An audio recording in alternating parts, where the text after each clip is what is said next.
Бұрынғы бала мен қазіргі баланы салыстыру мүмкін емес, заман басқа. Менің көрмегенімді балам көрсін деп беріп. Қойыңызшы, апай айтпаңызшы, салт дәстүрді жек көремін мен қазақтың салт дәстүрін. Әке, сен жаңаша, басқаша ойласайшы, кішкене. Маған сөйткен кезде мен өзім ойланып қаламын. Ананың тәрбиесінен кемшін кетіп жатыр. Күнде емес, бірақ кешкі шай ішіп, бәріміз болғаннан кейін балалар тұрғызбай тұрып, ертек айтамын мына жерде. Бүгінгі күні түсінгенім, баланы емес, бірінші кезекте ата-ананы тәрбиелеу керек болып тұр. Капиталист заманда бір күн үйде отырып қалсаң, ертеңгі күн қиын болады. Мынаны оқып бітіргеннен кейін қайда барасыңдар сен? Бәрі шетелге барамыз деп отыр. Бәрі шетелде қаламыз деп отыр. Тәрбиелеуге мүмкіндік болмады. Сол бір қоя тұр, сосын деген сөз, ұғым бізге өтіп кетті. Еш уақытта жастар орын бермейді бүгінде. Мына үлкен кісі келе жатыр, мынаны өткізіп жіберейін ау. Орын түгіл, жол бермейді. Жол да бермейді, орын да бермейді мысалы. Кеш жарық, құрметті достар, бұл кешкі подкаст және оның жүргізушісі Мақсұт Насибұлов. Бүгін біз студиямызда бала тәрбиесі жайлы әңгіме жүргізбекпіз. Біздің студиямыздың қонағы Тұрар Саттарқызы, тарихшы, этнология магистрі, журналистер одағының мүшесі және Қара шаңырақ қоғамдық бірлестігінің директоры және де ұлт жанашыры деп айтсам қателеспеймін.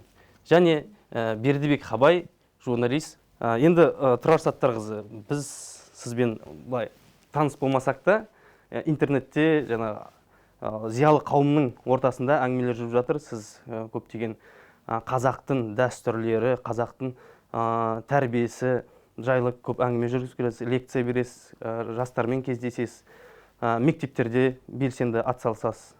Бізде тұрған сұрақ, біздің өскелең ұрпақ, яғни жастар өсіп келе жатыр. Оларды қалай тәрбиелеу? Менің өзімде, мен әке болғанда, балаларым өсе келе көптеген сұрақтар қойды. Мынау неге былай болады? Былай істесе қалай болады дегенде мен үлкен сұраққа беріліп, бізді қалай тәрбиеледі? Ата-әжелеріміз болды. Аға, жеңге де тәрбиелері бар. Бізде сондай тәрбие. Қазір біз дала қазағынан қала қазағына көшіп кетіп, енді балаларымызды өзіміз тәрбиелеп жатырмыз. Қандай балаларға қазіргі таңда тәрбие беру керек сіздің ойыңызша? Жалпылама айтып кетсеңіз, ары қарай әңгімені өрбіте береміз. Жалпы енді бұрынғы бала мен қазіргі баланы салыстыру мүмкін емес, заман басқа біріншіден. Бірақ қай бала болсын, бала сәби өмірге келгенде аппақ қағаздай болып дүниеге келеді. Оның сол аппақ қағаздың бетіне қандай жазу жазасыз, қандай сия қолданасыз, қандай бояу қолданасыз, оның бәрі ата-анаға байланысты. Жалпы бізде енді үлкендер де біздің алдымыздағы ғұламаларды айтып өткен ғой, баланы емес өзіңді тәрбиеле деп. Жалпы бүгінгі біздің балаларымыз ол біздің айна, біздің қоғамның айнасы. Біздің көрсетіп жатқан дүниеміздің бәрі, міне сіздер жаңа айтып жатсыздар, 90-шы жылдардағы балаларсыздар, бүгінде дүниеге келген. 90-шы жылғы балалардың ата-аналары қандай қиындық көрді?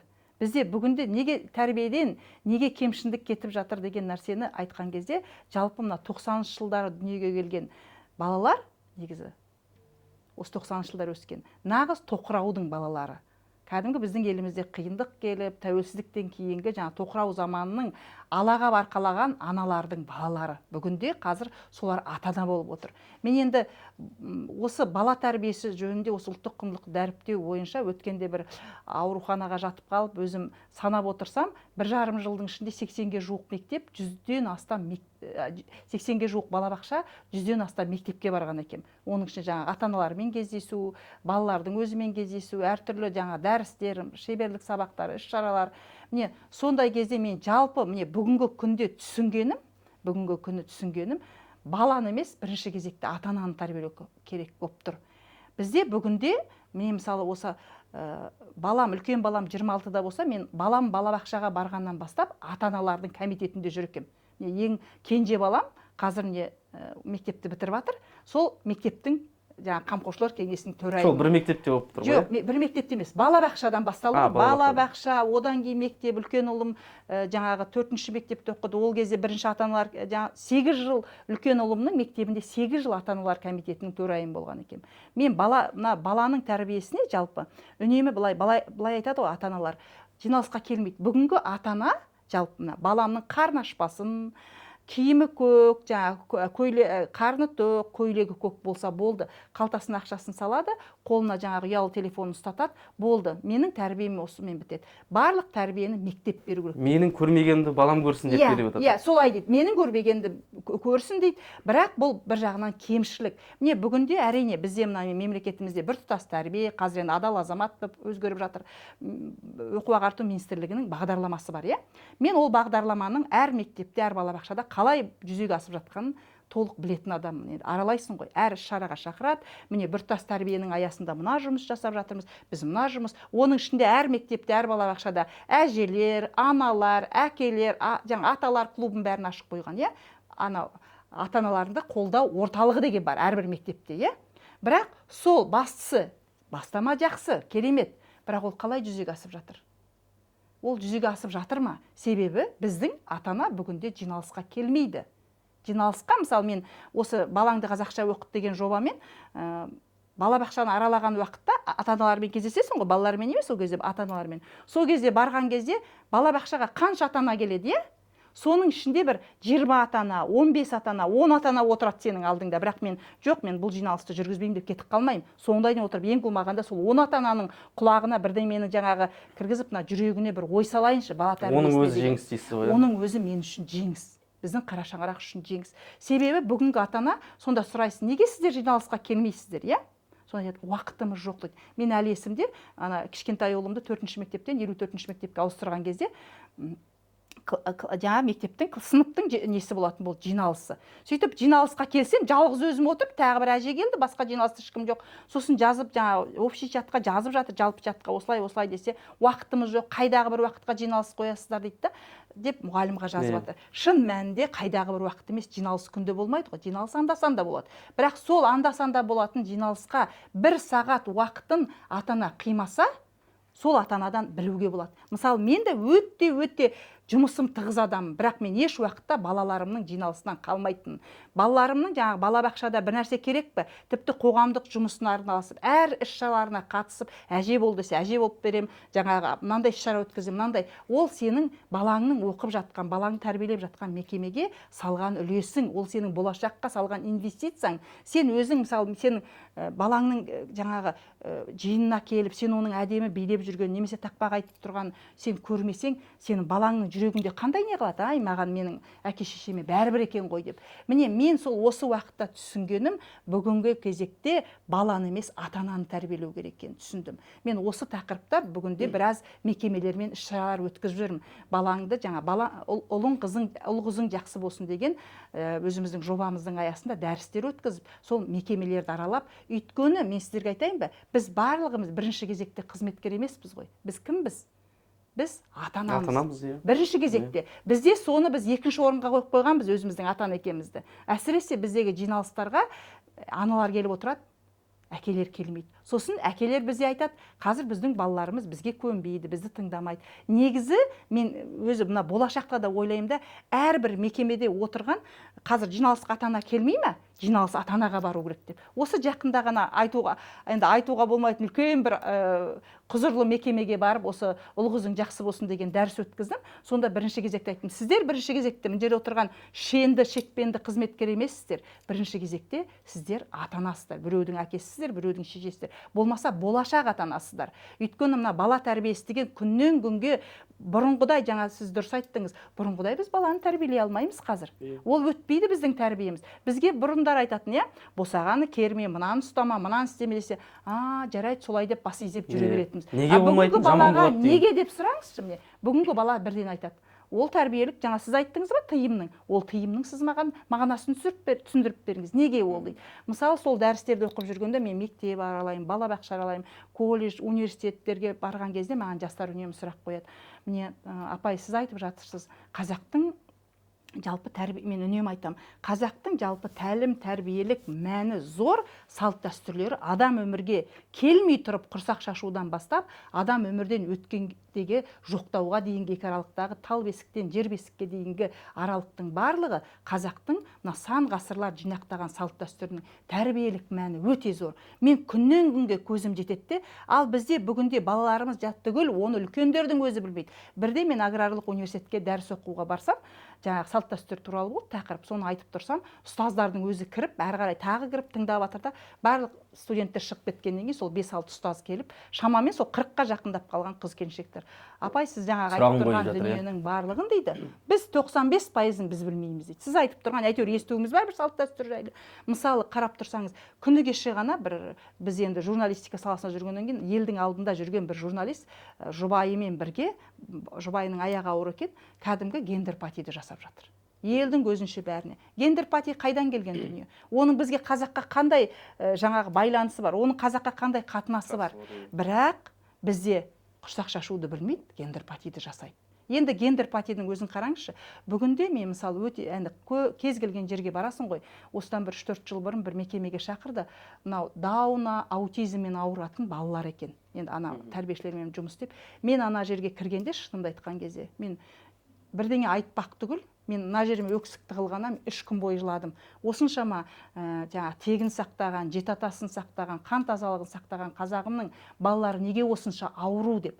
Менің түсінгенім, бүгінде біз өзіміздің мына ата-бабаларымыз тастап кеткен құндылығымыздан ажырап, тегімізден ажырап, қанымыздан ажырап, біз қазір өзгенікін насихаттап жүрміз. Сол жаңағы гендер патидің қараңыздаршы.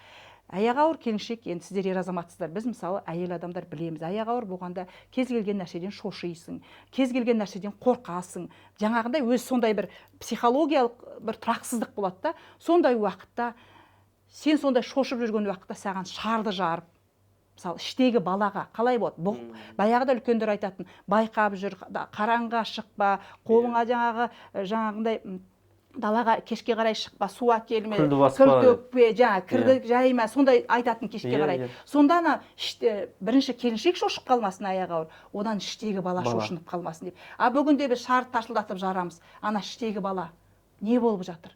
Содан қаншама бізде ауру бала туып жатыр. Оның ешкім білмейді. Оның бәрі қазір енді біз енді өзі тойский дейміз ғой. Әнде тойский, өмірде тойский. Қарап отырсаңыз, өткен жол келе жатырында шіркін-ай деймін, әрбір ұлттың құндылығын дәріптейтін мынау ресторандардың орнына, мейрамханалардың орнына соны ашып қойса шіркін.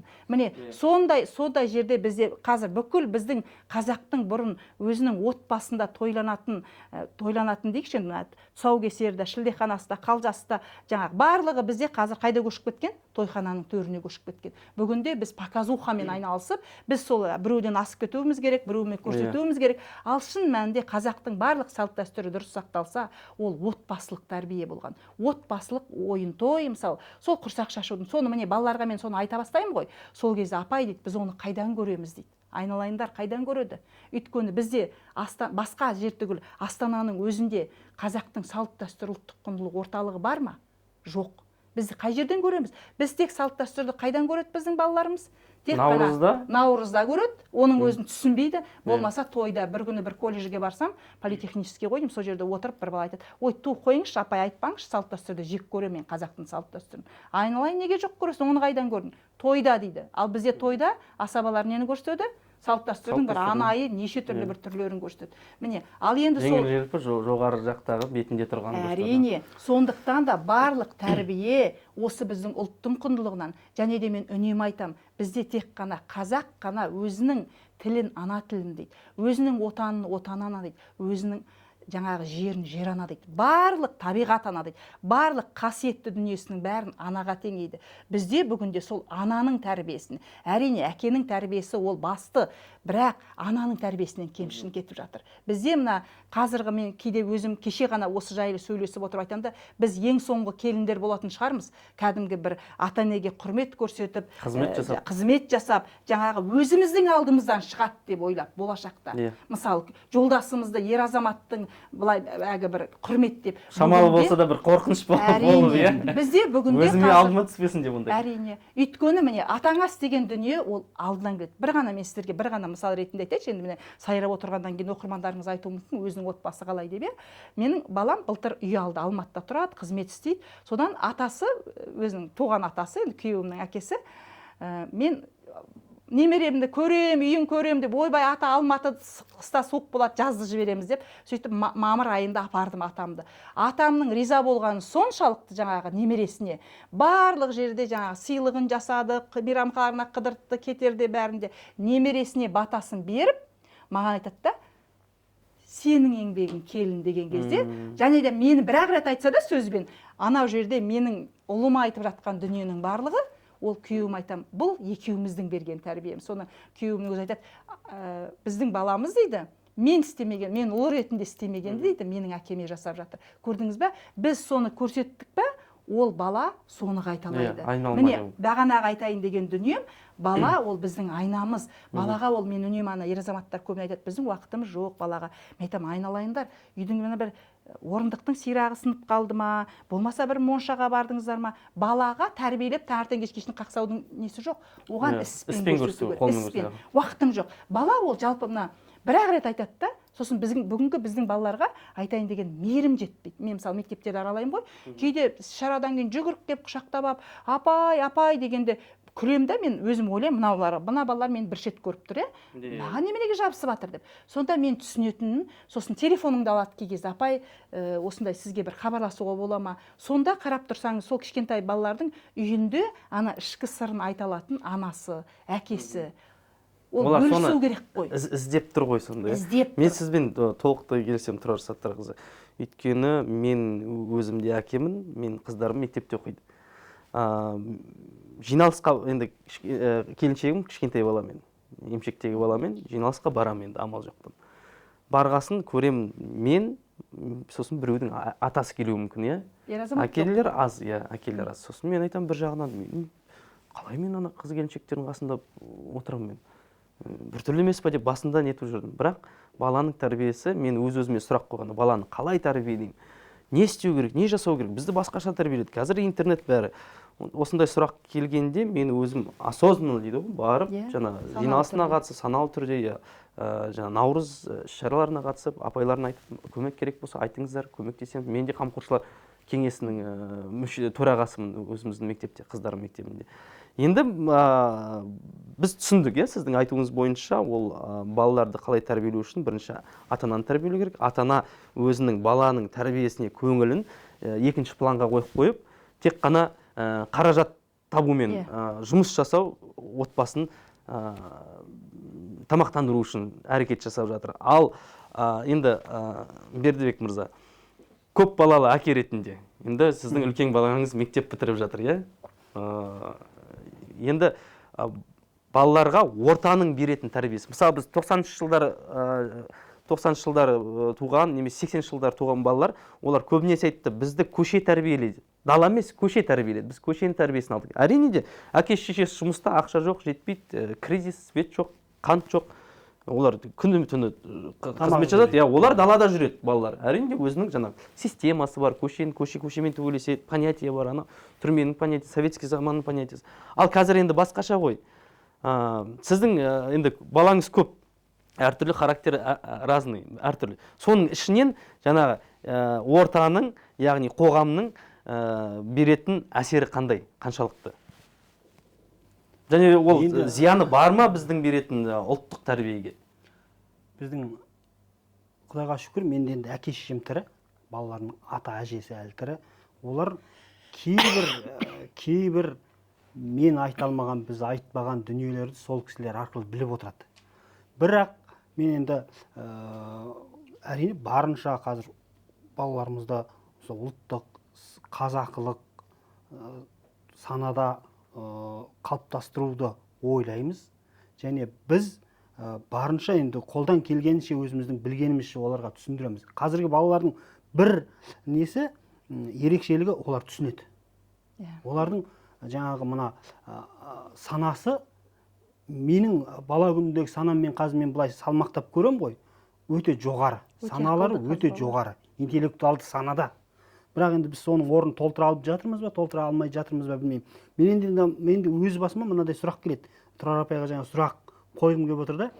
Мен мысалы айтам, бізде жаңағы босағаны керме дейміз, табалдырықты баспа дейміз, қатты сөйлеме дейміз, айланып жүгірме дейміз, тағы да жаңағы көп қой енді сондай ырым тыйымдар бар, мысалы сықырма дейміз, ең бер жағы үйде сықырма. Жаңа ол кезде бала неге деп сұрақ қояды.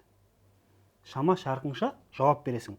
Бірақ енді бір бүйтіп қарайым, олар жаңағы менің балам айтады ғой маған, бұл ескі ғой дейді да. Иә, Көне- бұрынғы заман. ескілік, көнелік қой. Әке сен жаңаша басқаша ойласайшы кішкене деп бүйтіп маған сөйткен кезде мен өзім ойланып қаламын.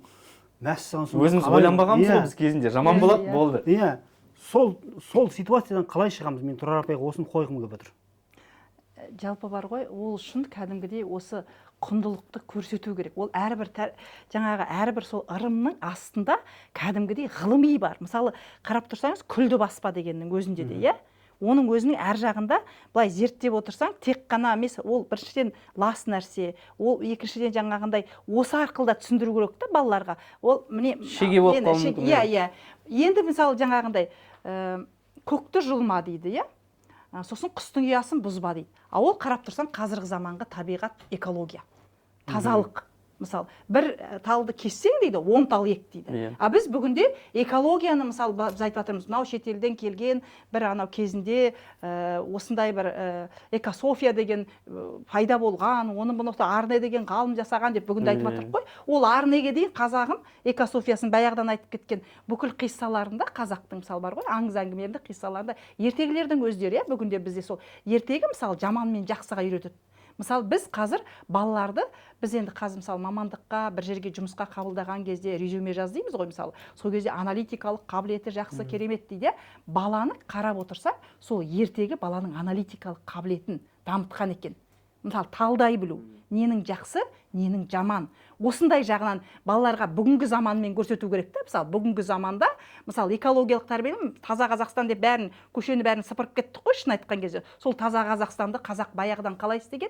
Әрбір өзі көшкен кезде, сенің әке-шелерің біледі ғой, көштің артын жинап кететін болған. Дұрыс па? Ол еш уақытта, өзінің артынан ол қазақ, мен үнемі айтам, сіздердің анау экософия таза Қазақстандарыңыз қазақтан қалған. Міне осы анандай жаңағы бұрынғымен ақырындап соны келтіріп айтсаңдар, балалар бүгінгі түсінеді. Өткен жол таптым деп мына Қояндыдағы жайлы мектепте сөйтіп бір дәріс оқып тұрсам, бір қыз таптым апай деп жаңағы бір нәрсені айтып жатыр да, сол дәстүрге байланысты. Мен түсіндім қыз баланың тәрбиесін. Мына сырға тойға байланысты дейді да, қыз баланы бізде бүгін әлгі сырға той деп қыз бала күйеуге шыққанда айтып жатамыз ғой. Ал шын мәнінде қыз баланың құлағын 7 жасқа келгенде тесіп, ұлды ұл, қазақта ұлды ұл қып тәрбиелейтін, қызды қыз қып тәрбиелейтін дәстүр болған. Мысалы, ұлды жаңа ашамай отырғызып болса, қызды сырға той, құлағын тескен уақытта, мысалы, сен енді қызсың, сен жаңа болашақ жаңағы анасың, сен жаңа үйдің жұмысына, тұрмысына үйретіп, анасының жанында икемдеп, сонда жаңағы таптым, мен енді түсіндім қызды деп айтып жатыр да. Сондай өзі болады. Сондай жақтарын тереңірек кіріп, ғылыми жақтарына бару болады. Не себептен? Экология бүгінде де бар, сол экология, экомәдениет бүгінде де бар, мысалы, сол нәрсе. Сонымен бүгінгімен байланыстыру керек та балаларды. Өйткені мысалы қарап тұрсаңыз, сол Жапон елінде дейді, біз енді Жапон елінің үнемшілдігін, Жапон елінің бір құндылығын айтамыз ғой, құндылықтарын сақтаған, олар ұлттың киімін сақтаған деп. Қарап тұрсаңыз, Жапон елінде дейді, мынау күрішті өсіру ол өте қымбатқа түседі екен. Олардың оданша сатып алған оңай екен. Бірақ олар сол күрішті несін өсіреді? Өйткені ол біздің дәстүрімізде өсіреді екен. Мысалы сол мысалы үнемдеу, ысырап қылмау деген дүние қазақтың барлығында бар ғой. Мысалы бізде дастарханның жаңағы барлығы нанның бәрін бала кезімізде қайдың қиқымын бәрін бай боласын, соны бай боламыз деп бәріміз жеп қоятынбыз, мысалы. Еттің жаңағы сүйекті мүжіген уақытта ойбай келіншегім сұлу болсын дейді да, оны барып жаңағы тап-таза қылып, сонда ысырап болмасын деген дүние. А бүгінде сол экономия, үнемшілдік деп жатырмыз. Осындай дүниемен байланыстырып айтса балаларға, бүгінгі балалар өте дұрыс айтасың Бердібек, өте ақылды. Біз кейде, мен айтам, біз балаларға білім жағынан балалармен біз қазір сәйкес тұра алмаймыз. Біз тек қана оғаларға көкіректеріне осы құндылықты ғана сіңіре аламыз да. Біз сол құндылықты ненің жақсы, ненің жаман екен, жаңағындай мына қазақылықты өте міне Құдайға шүкір, енді балаларының ата-әжесі бар бастысы. Әйтпесе қазір ата-әжесі жоқ балалар. Бүгінгі осы кеше ғана бір шарада болып, ең ақырында бір атаға, ой ата, тұсаукесерден кейін бата беріңіз десе, 2 ауыз сөзін басын қоса айта алмайтын, бата бере алмайтын. Мысалы мен кейбір кезде ұялып отырамын ғой, бата бер дегенде, ойбай сол үшін деп айтып қалмаса деп соңында. Сондықтан да бүгінде мысалы сіздер мысалы қазір жігіт ағасы жасындасыңдар ғой, әкесіздер, ертең қандай ата боламыз деп. Мен үнемі өз балаларыма да солай айтып отырамын. Ана үйленетін кезде дайындалып жүр дейсіз ғой. Иә, дайындалып жүріңдер. Үйленетін кезде сен ана болашақ келінге қара, бірінші кезекте бізге қандай жақсы келін болады деп қарамай-ақ қой. Біріншіден өзіңе қандай жар болады, болашақ қандай ана болады, болашақ қандай әже болады деп. Солай арғы жақпен ойлап, өйткені бүгінде өте қиын. Сондықтан да осындай кеңес айтар едім. Мүмкін біз енді мына балаларды қоя тұрып ата-аналарды тәрбиелейік деп.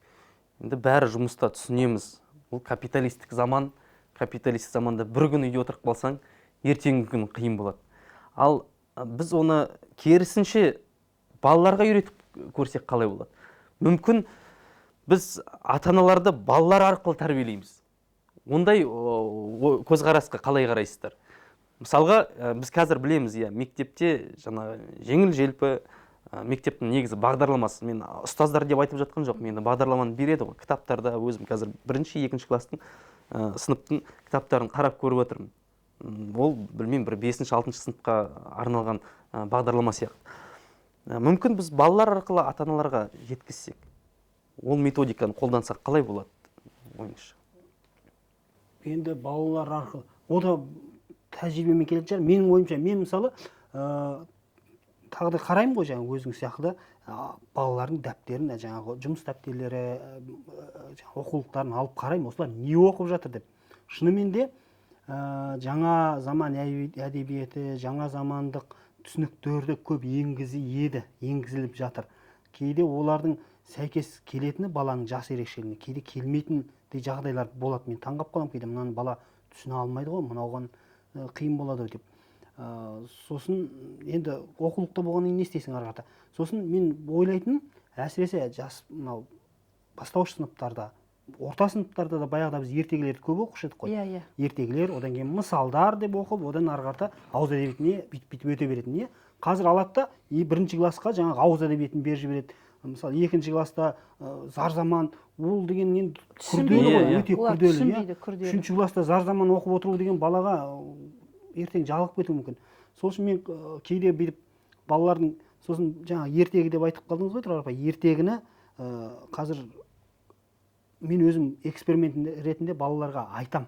Кейде жинап алып, өзім 4 балам бар ғой, үлкен 11 бітіріп жатыр. Сонда енді олардың әрқайсысы, қазір бір қызық, енді әрқайсында бір бөлме бар ғой. Ананың бөлмесіне барып бір ертек, мынаның бөлмесіне бір ертек айтып, ондай уақыт жоқ бәрімізде. Сондықтан кешкі шайдан кейін күнде емес, бірақ кешкі шай ішіп, бәріміз болғаннан кейін балалар тұрғызбай тұрып, ертек айтам мына жерде. Стол басында ертек айтам. Сонда балалар кәдімгідей қызығып, ойланып қалады да. Кәдімгі ертөстікті айтам, талдаймыз сол жерде. Сонда балалар кәдімгідей бір рухани әлемге сүңгиді. Кино қарағанда болып кетеді. Кейде мен өзім ойып қоямын, керемет әсерлі айтып жатырмын ба деп. Жаңа мен 4-ші класс бітіріп жатыр, қызым айтады ғой, мынау кино көргеннен де күшті болды ғой деп жаңағы ше. Сол жетпейді балаларға бүгінде. Содан мен ойлап қоямын, демек ана балалардың әдейі сұраймын кейде. Сен сұрашы деймін, жаңа қызыма айтам, ана өжеттеу қызым бар, соған айтам, сен классыңнан сұрашы, ертек айтам екен папа мамасы деп. Сен айтады, сұрақ келіп айтады ғой, жаңа жоқ айтпайды екен деп айтады. Жаңағы айтпайды екен дейді да, оның мамасының уақыты жоқ екен дейді айтуға. Неге уақыты жоқ екен десем, оның кішкентай баласы бар екен дейді жаңа. Сосын жаңа біздің жаңа осы қоғам емес, жалпы қазақ үшін ертегі бұл біздің бір философиялық дейміз ба, тереңнен келе жатқан түп тамырымыз сияқты. Бір тамыр, тереңнен ұшын тартсаң суырылады ғой, сол сияқты. Соны біз қайталап кәдімгідей жоспарлы түрде ма, мемлекеттік бір статус беріп па осы ертегіге. Осыны қайтадан дәріптеу керек сияқты. Бердібек, өзің білесің ғой, ертегелі ертеңі деген жобамыз бар. Сол жобамен бәленбай балабақшаға барып, осы жаңағы YouTube каналдан да оқыдық. Сол ертегелі ертеңі жобасының пайда болуы 2019 жылы пандемияның кезі. Маған жаңа мен балалар кітапханаларымен қатты жұмыс істеймін да, содан сол жерде қыздар бір сурет жібереді. Суретте жаңағы бір кішкентай оқырмандар енді жабық қой кітапхана, терезесінен үңіліп жүргеннің бір фотосын жібереді да. Соны анау жүрегіме жаңа қатты тиіп кетті, ойбай, мына балалар үшін мен не істей аламын, сол үйде отырып, сол ертегіден бастағам. Сосын кейіннен сол мектеп балабақша жаңа айтқаның дұрыс, содан бір жолы бір мектепке бардым. Сөйтіп мектепке барып, жаңа енді барғаннан құрғау бармаймын, жаңағы өзің әкелгендей нелерді алып келемін ғой, боямақтарды бәрін. Сосын балаларға айтам, енді ең соңында жаңағы балаларға таратып берейін десем, бір бала деген зыр жүгіріп алмайды әгін, керек емес ертеге, жартылай орысша керек емес, неге керек емес, все равно маған өзі қазақша оқиды, бірақ ана орысшалау екен, все равно мне никто не будет ее читать, ал деп сөйтіп жаңағындай айтсам, жаңа мен оған ешкім мұғалімнен сұрасам, осы классқа, қазақ классына беруге дейді, әжесі себеп болған, шешесі мен әкесі орысшаға бер деп айтқан, содан бұл балаң зырылдап жүрген. Енді жаңағы балалардан сұраймын ғой, сендердің үйлеріңде ертегі бар ма, ата-аналарың ертегі әкеліп бере ме? Жоқ, ертегі оқымайды да, ертегі түгіл ешқандай үйлерінде кітап жоқ. Бүгінде өзі кітап жинау сәнге айналмаған ғой көбінде. Көбіне мен үнемі осы өзімнің бір оқырмандарым бар, нөмір 1-ші оқырман деген Шынар Милатқызы деген бір қыз бар, сол үнемі айтады, бір күні маған айтады, апай, сіз өткен жол маған айтыңызшы, сіз бір ертегі сататын бір дүкен бар деп едіңіз ғой деп сөйтіп сұрасам, тәрбиеші айтады ғой ата-аналардың бәріне, қызы неге барады ғой балабақшаға, ертең үйден ертегі алып келіңдер деген ғой, дүйсенбі күні ертегі алып келіңдер, әр бала бір ертегі әкелсін, біздің жерден бір бұрыш жасаймыз деп жаңа. Сөйтсең аналар айқайлап, ата-аналар чаттайды, біз қайдан аламыз, қайдағы жайдағын айтып, ертегіні қайдан алатынын білмейді.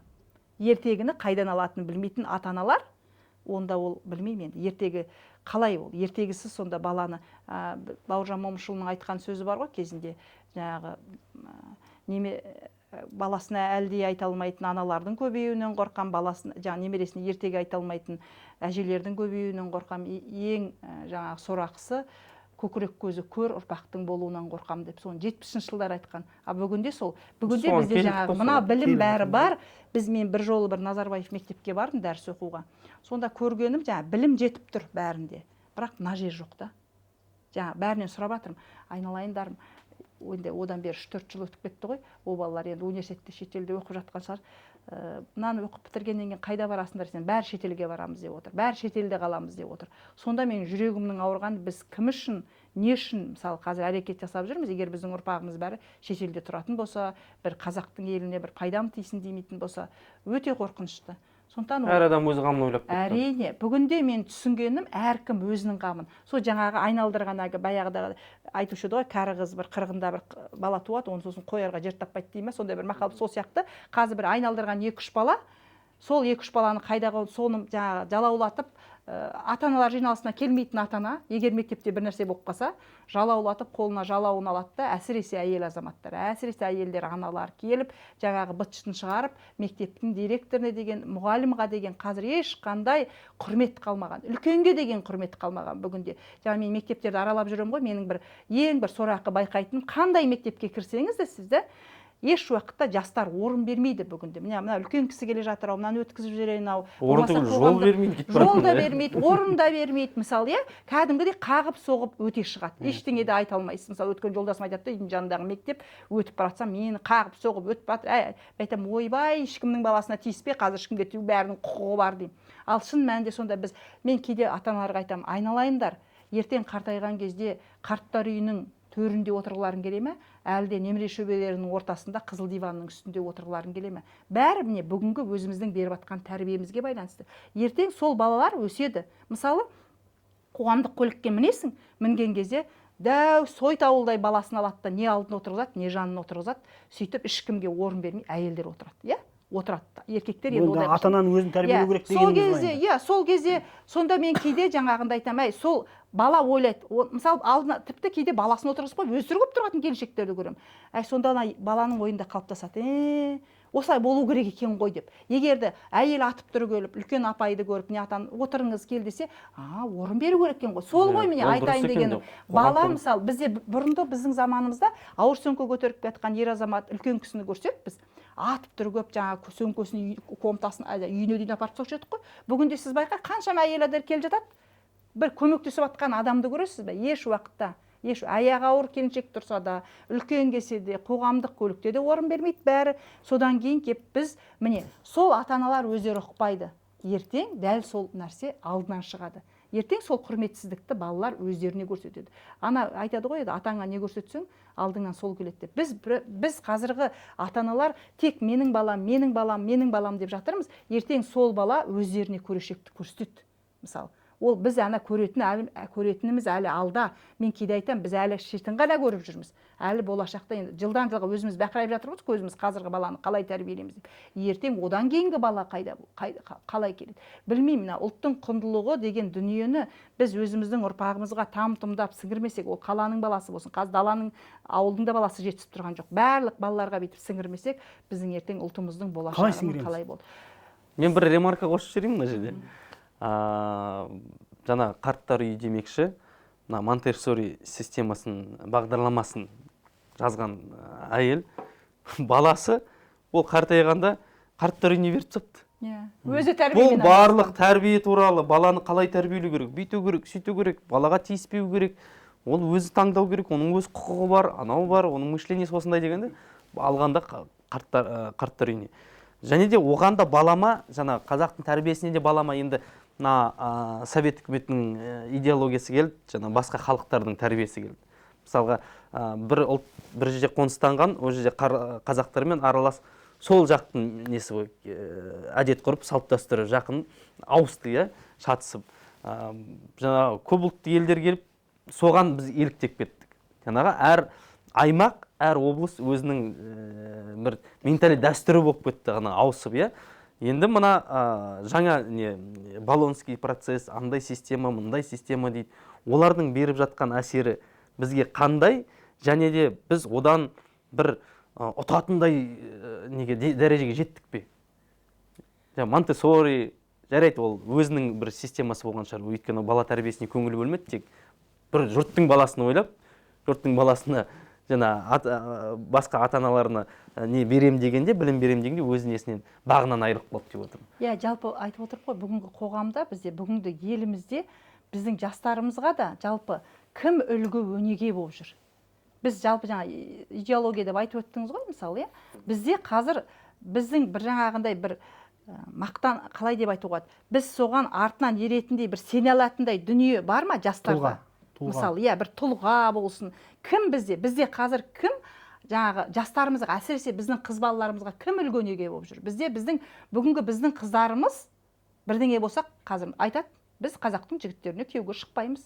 Олар абьюзер, олар жаңағы осындай, олар жаңағы внимание бізге жасамайды, бізге бұлай болу керек. Сосын айтам, айналайындар деймін.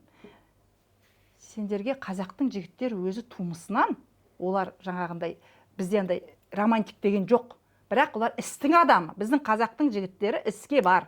Бірақ жаңағындай ол таңертеңнен кешке шейін ол әрбір ұлттың өзінің менталитеті, ділі бар ғой өзінің бойында. Бірақ соны сендер талап ет. Таңертеңнен кешке шейін сенің саған гүл сыйлап, сенің бетіңе енді кешіріңіздер, мысық құсап бетін жалап отыра бермейді ғой. Жұмысты кім істейді, үйді кім асырайды, отбасын кім асырайды? Міне, соны біздің жас қыздарымызды көбіне осындай дүниелермен, жылтыраған өмірмен, бізде бүгінде міне өкініштісі мына маска киген адамдар көп та, жаңа сіз айтып тұрсыз ғой. Мына тілдің ұшында бар да, әдемі сөз, ұлттың құндылығы, тәрбие дейді да, жүректе жоқ ол. Біздің жастарға біз неге үлгі өнеге бола алмай жатырмыз? Жастар бүгінде, олар біз өте сезімтал жастар. Оларға сен сөзіңді, ісіңді бір болуың керек. Сен өзің, мен мына жақта сіздерге ұлттың құндылығы деп, кешке қарай өзім анау түнгі клубқа барып жүрсем, қысқа көйлек киіп, мен кіммін? Міне, бүгінде жастарға үлгі өнеге болатын адам сөзі де, ісі де бір болу. Біздің қоғамда бүгінде сол іс пен сөз бірікпей тұр. Талай жылтырақтар, өткен жол бір форумға бардым. Сол форумға барғанда өзім жақсы танитын жылтырақтардың сөз айтып тұрған кезде кәдімгідей адамның жүрегі айниды екен да. Сен оларды танисың, сен оларды білесің не істеп жүрген. Мына бізде бүгінде осындай бір жақсы тақырыптарды керемет қылып алады да, туғылып. Сол туғылып, соның айналасына жүреді. Шын мәнінде сол бойынша бір әрекет жасамаған адамдар бар. Тек сөзде бар да, әрекет. Бізде мына жастар бүгінгі сенің сөзің мен әрекетің бір болмаса, олар оны қабылдамайды. Өткенде былтыр бір 2 жыл бұрын осы Лағыл деген қыздар клубы бар Евразийский университетте. Соған барған кезде, сол ең бірінші барған кезде қыздар айтады, осы апай сіздің алдыңызда ғана дейді, атын атамай-ақ қояйын, қазақтың тақиясын киіп дейді, сарғарын қатындар қазақтың қыздарының үкілі тақиясын киіп барып, қазақтың қызы мынандай болу керек, қазақтың қызы мынандай болып деп кетіп, Инстаграмдағы өмірлері мүлде басқа дейді. Көрдіңіз бе, жастар не айтады? Жастар ондайды қабылдамайды. Двойной стандарт деген, екі жақты стандарт болмау керек қой. Сен өзің, сондықтан да біздің қоғамда біз егер өзіміз адал мемлекет, әділетті мемлекет құрамыз дейміз бе? Әрқайсымыз өзіміз әділетті, адал болуымыз керек. Біз әрқайсымыз тіпті мына еден жуатынның өзі, көше сыпыратынның өзі өтірік жасамауымыз керек. Бәрін қалай болу керек, солай жасауымыз керек. Бүгінде мекемелерде болсын, ұстаздар, мен барлық айтамын, негізі ұстаздарды қатты құрметтейтін адам. Қаншама балабақша, мектепке барып жүргенде менің көргендерім кей кезде мен таң қалам. Кей кезде айтам, Құдай-ау, білімнің жанына жолатуға болмайтын адамдарды көресің кей кезде ше. Міне осындай адамдарымыз жастар тәрбие. Бүгінде буллинг көп мектептерде. Көп нәрсе жасырын, көп нәрсе жасырылады, рейтинг бұзылады деген. Бізде қай жерде болсын, қазір рейтинг бұзылады, оны айтуға болмайды. Аяқ ауыр болып жатқан қыздар бар, мысалы, иә, оны жасырады. Ондай дүниенің бәрі жасырын болғасын, біз қалай айтамыз? Жасырын нәрсенің арты не болады? Ол ертең іріп шірейді. Ол бәрі міне іріп шіріп сыртқа шығып жатыр. Қаншама жыл. Ауруын жасырған тез өледі дейді. Ауруын жасырған, ол соған әкеле жатыр. Міне бүгінгі міне біздің қоғамдағы көптеген нәрселердің міне шығып жатқанның барлығы, біз сол қоғамда көп нәрсені жасырамыз. Маска киеміз. Кейбір адамдар олай болмау керек. Жасайтын адамды, сосын бізде мына жасап жүрген адамдардың аяғынан шалатын бар. Жасап, кәдімгі оны істеп, сен соны істеп, жаңағы осы болсын деген нәрсе. Бізде мына қалай деп кейде мен бір ашық жазып қоятындарым бар. Бұда мемлекеттік мекемелерде болсын, қай жерде жүргендер жанына адам таңдай алса екен. Адам таңдай ал. Бүгінде өзі мынау жақсы дүниені көрсетудің орнына бізде мынандай көп жасырын нәрсе көрсетті. Осыдан міне жастарымыз сосын айтады, қойшы, мына Қазақстан ешқашан бүйтпейді дейді да, біз шетелге кетеміз деп тұрады. Ал ол балаларды жаңағындай жақсы нәрсені көрсетуіміз керек үнемі. Жақсы нәрсеге біздің балаларымыз қазір жаман емес, өте жақсы. Оларға жаңағы кішкене ол тәрбие жетпей жатыр. Ол тәрбие біздің өзімізден үлкен қандай голодание болып жатыр ғой, тәрбие голодание. Рухани, біз қазір рухани ашпыз. Мен үнемі айтам, бүгіндегі мүгедектерге мына инклюзивте көмектесіп жатады ғой. Мен айтам, бүгінде ондай мүгедектерге емес, бүгінде рухани мүгедектер көп болып тұр. Сол рухани мүгедектерді біз өзіміз жасап жатырық. Біз мәдениет жетпейді бүгінде. Өздеріңіз көресіздер. Бір көрме бірдеңе болса, ой, кеше ана қай жақта батыс өңірде балмұздақ таратқан екен, елдің бәрі соған тегін нәрсеге. Бізде міне сол мәдениет, мен өткен жол білім басқармасымен бір әңгімеде айтып қалды. Ол кісі қазір әрбір мектепте қазір біз театр үйірмелерін ашамыз деп. Шын мәнінде де бүгінде бізде балаларымыз, мысалы мен көбіне ата-аналардан сұраймын, сол мектептерге балаларға аралап жүргенде, балаларыңызбен музейге барасыздар ма, балаларыңызбен бірге көрмеге барасыздар ма, кітапханаға барасыздар ма? Жоқ қой. Мысалы, біз өзіміз баламызды қолынан жетектеп бір музейге апармасақ, мысалы, жаңағы тек қана 18 майда тегін деп апарады. Басқа күндері де тегін музей. Тек қана 18 май күні ғана емес, музей күні, басқа күндерді. Бірақ біз еш уақытта театрға мысалы ертіп алып барса баласын, сол театрдан көрсетсе, балалар өздеріңіз қазір тағы да бір проблема балаларда. Балалардың аузы қазір лас. Қазір балалар боқтап сөйлейді. Міне, осы міне проблема қазір. Өте міне, осының барлығын мәдениетке үйрету, ол ата-анаға байланысты. Үйіңде сен не істейсің, соны бала бәрібір қайталайды. Дұрыс айтасыз. Бұл жерде менің ойымша, өйткені менде болған тәжірибе, қызыма мындай тапсырма беріпті. Жазғы демалыста жазып келесіңдер. Музейге бару керексіңдер, театрға бару керексіңдер, анда бару керексіңдер, мында керексіңдер. Сосын келіншегім айтады, біз музейге барасың. Қайдан келген ақпарат деймін да, мектептен айтты, музейге барасың, сосын қайда бардың, қандай музейге бардың, соның мазмұнын жазу керек. Дұрыс, бара қойыңдар, мен өзім жұмыстамын. Сосын киноға бару керекпіз деді. Жарайды, мен жаңағы жұмыстан қашып нетіп болса да бардым киноға, бір мультфильм бар екен соған. Сосын анда бару керек, мында бару керек. Ол жаңағы мектептің бағдарламасына оны қосып қойса, және сол бағдарлама қандай музей бар, соны алдын ала зерттеп, менің ойымша ол да тәрбие, ертең бала көреді ғой. Мен өзім интернатта оқығам, бізде интернатта апарат, театрға апарат, қазақ драма театры, орыс драма театры, кукольный театры, анау музей, мынау музей, сосын анда массовкаға тыға беретін бар ғой. Бірақ сол массовканы да жақсы жағын көрдім. Өйткені сені апарат, сен көресің, білесің, әртүрлі кружоктар бар, анда барасың. Иә, қалыптасады, рухани кішкене байлығымыз бар ішімізде деп айтамын. Міне, осы жерде қосып өтейінші.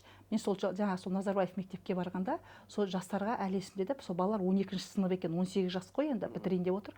Сосын ана балалардың ана түрлерін көргеннен кейін, Құдай-ау, мен енді кез келген дәріске барғанда өзіме сондай сөз беремін. Осының ішіндегі ең болмағанда бір 5-6 адамның ойын өзгертуім керек деген.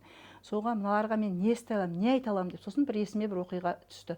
Кезінде бір адаммен бірге қызмет еткем. Әлгі Назарбаев өзі енді бүгінгі заманмен айтқанда бір крутай әйел болған енді. Соның 3 баласы да өзге тілде оқыған, өзге тілде тәрбиеленген. Сосын қызы шетелге оқуға түседі. Шетелге оқуға түскенде енді тік білмейді, жаңа тарихта білмейді, ештеңені білмейді, қазақтың құндылығынан жұрдай, қазақ тілінде де білмейді. Сосын енді барған кезде жаңа шетелде айтады, мен сендер ипподромға барып, сосын айтты, сендер қазақтар түркілердің тұқымдарысыңдар ғой, сендер атты қолға үйреткен жылқыны, сендерді осындай тарих, анаудан сұрайды, анау түк білмейді, тағы да бірдеңе, тағы сондай оқиғалар болады да. Сосын бір күні хабарласады, мама, мен келген кезде сен мені жаңағы музейге апар, біздің сондай адамдармен кездестір, маған осыны айт, ат үйрет деп. Сонда мен жаңағы жастарға осылай айттым, айналайындар дедім, сендер шетелге барған кезде дедім, бірінші аттарын сұрап алдым, кімнің баласысың, есімде жоқ, мәселен жаңағы Мақсаттың баласымын, Олжастың баласымын, тағы біреудің қызымын деп. Сосын айтам, айналайындар, сендер шетелге барғанда Олжастың баласы, Мақсаттың ұлы, жаңағы бір Бердібектің қызы деп айтып тұрмайды, шетелге барғанда сендер қазақтың қызы, қазақтың ұлы. Сол кезде сен қазағыңның құндылығынан жұрдай болып тұрсаң, мысалы, ол сен барып шетелге барғанда сен өте бір керемет мықты оқу орнына барасың. Сол кезде солар жиналып әр елдің тарихын, әр елдің этнографиясынан сұрақ қойған кезде сен содан мақұрым болып тұрсаң, сонда сен өзіңнің еліңнің қалай мен қазақтың баласымын деп айтыласың деп. Сол балаларға қатты әсер еткен соншалық. 2-3 бала маған шығып, апай, телефоныңызды жазып алайық, апай, жаңа сосын сұраймын, ал енді Қазақстанға келесіңдер ме десем, сөйтіп 4-5 Қазақстанға келетін болды, бітіріп дейді. Сонда көрдіңіздер ме? Мен айтам да, жалпы мына адам, үнемі айтам, кез келген адам жұмыс дегенде қызметке лекция оқысаңыз да, кез келген қызметсің жүрекпен жұмыс істеу керек та. Бізде сол жүрекпен жұмыс істемей. Сол балалар бүгінде мейірім жетпейді дейміз ғой. Бізде бүгін жүрекпен қызмет ете алмаймыз. Бар дүниеңмен жаныңды салып, баланы тәрбиелейсің бе, жүрекпен тәрбиеле. Көшені сыпырасың да жүрекпен істе. Ай, қош, мен ертең ана жағын бүйтіп көрсетпей ақ қояйын деп. Болмаса жаңағы қазір үлкендерге қарамайды ғой, мына врачтар, дәрігерлерге барған кезде. Мен айтам, ол да қазақтың адамы, жүрекпен қызмет ету керек. Сонда біздің балаларымыз өте жақсы. Мен аралап жүремін ғой. Қаншама балалардың, ата-аналардың ойын өзгерткенбіз. Мысалы, енді өзіңізге бір видео ретінде жіберем. Мысалы, сол кезде біздің істеп кеткен жаңа оқыған дәрісімізден қанша адамды біз жылатамыз. Бір күні бір балабақшаға барсақ, бір атасы келген екен, бір баланың. Жаңағы жылайды, ата неге жылап тұрсыз десем айтады, ойбай-ау, сіздердей адамдар бар екен ғой, мына біздің ұрпақтың тәрбиесіне алаңдайтын, біз осымен бітті деп жүрсің. Айтам, ата, сіз де әлі көзіңіз тірі барсыз, сіз барсыз, осы жерге балабақшаға келіңіз, сіз де міне аталардың жаңағы ертегі оқып беріңіз, бата оқуды үйретіңіз. Әр адам ол мектепке болсын, менің қандай пайдам тиеді деп. Бүгінде біз көп талап етеміз, иә? Мысалы, мен балабақшаға барғанда мен балама қандай пайда тиеді деп, әр ата-ана балабақшаның меңгерушісіне бар. Мен міне осы істей аламын, осы балабақшаға осындай, мен гүл отырғыза аламын, болмаса мен мектепке. Әйтпесе мысалы жылдың басы басталады, мысалы мен өзім қамқоршылар кеңесіндемін, ай, ата-аналар бері келіңдер, бірге қызмет істейік. Мен мысалы өз балаларым оқыған мектептен басқа бүкіл мектепке қаншама шаралар өткіземін, қаншама рухани жаңағы әңгіме айтылатын тұлғаларды шақырамын. Ата-аналар келмейді. Осы ата-ана деп айтып жатырмыз ғой. Бір кейс айта кетейін. Мен бір университетте сабақ бергенім бар. Сол кезде енді ол бәрібір ол орыс тобы болсын, қазақтардың саны, мемлекет қазақ болсын, қазақтардың саны басым, және кез келген тұлғасы ол мемлекеттің идеологиясына, мемлекеттің несіне жұмыс жасау керек қой. Сосын мен сол кірген бетте бір топқа келдім, 20 неше бала бар екен, тең жартысы қазақ, қалғаны енді басқа ұлттардан. Сосын айтып жатырмын ғой, сіздер университетте оқып жатсыздар, ертең үлкен маман боласыздар. Тіпті осы университеттің арнайы бағдарламаларымен шетелге оқуға түсіңіздер. Ол жақсы. Барыңыздар, оқыңыздар, сол жақта оқыңыздар. Бірақ бірінші кезекте мемлекеттік тіл, қазақ тілі болу керек. Сіздер жаңа өзіңіз айтып отырған сияқты шетелге барасыз, барған уақытта сізден қай жақтансың? Қазақстаннанмын. Қазақша сөйлесіз деп айтады саған. Қазақша бір нәрсе айтшы дейді. Сол кезде сен бір ауыз қазақша білмесең, сен түрің орыс бол, қазақ бол, неміс болып тұр, басқа. Әйтеуір Қазақстанның представитель, Қазақстанның азаматы болып барып тұрғаннан кейін саған қазақша сөйлес деп айтады. Сол кезде сен бір ауыз қазақша сөйлей алмасаң не болдың? Ол бірінші өзіңе ұят, екінші ата-анаңа ұят, үшінші еліңе ұят деп айтып, соны айтып, сол лекцияны айтып қоя берген ғой. Балалар түсінді, деп түсінді. Енді оларда мен жақта айтылған нәрсені отбасымен барып талқылайды ғой, деп ойлаймын, талқылаған болу керек деп. 2-3 күннен кейін мені жаңағы деканатқа шақырып жатыр, барсам, декан отыр, алдында андай қағаз бар. Бердібек, сенің үстіңнен докладной жазды. Кім жазды? ата-аналар балалармен бірге. Ойбай, не істеп қойыптың деймін ғой. Националист деп шығар, иә? Сонда жаңағы біздің ұлт араздық не Тудырып туғызып отыр. отыр. Жаңағы бізге біздің басқа ұлт екенімізді көріп тұрып, тек қазақ ұлтын жаңағы дәріптеді, бізге жаңағы сол ұлт араздық туғызды біздің арамызда деп, жаңағы балалар сондай немен ата-анасын айтқан. Сонымен ата-ана ана жерде жоғарғы деңгейді ойламай, баланың айтқанын айтқанына еріп, олар енді ата-ана ғой, олар кішкене бір сәт жоғары ойлау керек қой, деген дұрыс қой мынау деген сияқты. Немесе басқаша ойлау керек. Сөйтіп жаңағы менің үстімнен жаңағы арыз жаздырған ғой балалардың атымен, қолымен. Сосын мен айтамын, не болды дейді да, жаңағы кеңес болып жатыр, совет деканаттың қоғамдық жаңағы талқылауын өткізіп кеңес. Мен айттым, осылай өтіріктемесеңіздер, ана видеоны көріңіздер. Видео бар, өзі қазір бәрі жақсы ғой, бәрі видео. Сосын көреміз деп видеоны көріп, енді менің артық ауыз айтқан ештеңем жоқ, оны көріп тұр ол жерде. Шын екен, енді все, осымен жабылады, болды деп қойып жатыр. Сосын артынан жаңағы балалармен жұмыс істеп, артынан 1 жыл бойы арқарда жұмыс істеймін ғой, сөйтіп артынан келейін, бұларға тура айту ауыр болады екен. Өйткені бізде заң бар, ұлт араздық, қоздырмау керек жаңағы. Сосын ақырын 1 жыл бойы айтқан кезде жаңағы балалар жылдың соңында менің көзқарасым бойынша кәдімгідей олар түсіністікпен қарап, енді өздері ауыз болмаса да іс әрекеттеріменен жаңағы кешірім сұрағандық бір нелерін көрсетіп жатыр, ілтипаттарын көрсетеді да балалар. Сосын мен түсінемін осылай екен деп. Бұл бірінші кейс. Екінші кейс жаңағы ата-ана тәрбиесі демекші, менің бір туысқаным бар. Алматыда тұрған, Алматыда туған, әкеміздің інілері ғой енді. Сосын балалары президентский оркестрда істейді.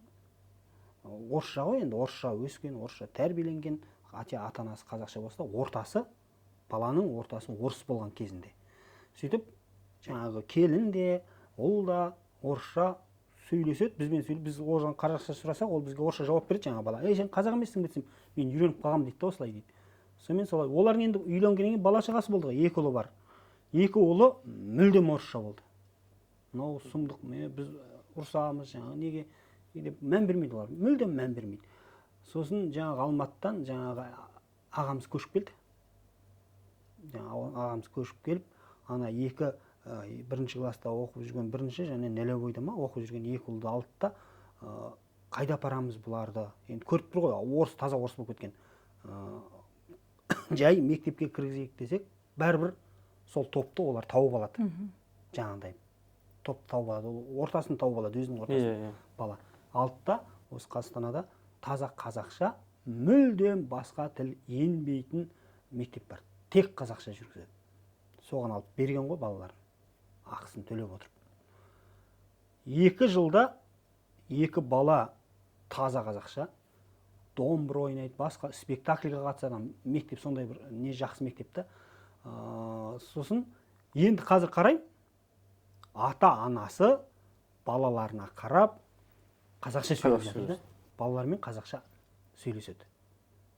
Демек, жаңа Мақсұттың айтпақшы, бала арқылы ата-ананы тәрбиелейтін бір осындай кейс ойлап табу керек сияқты.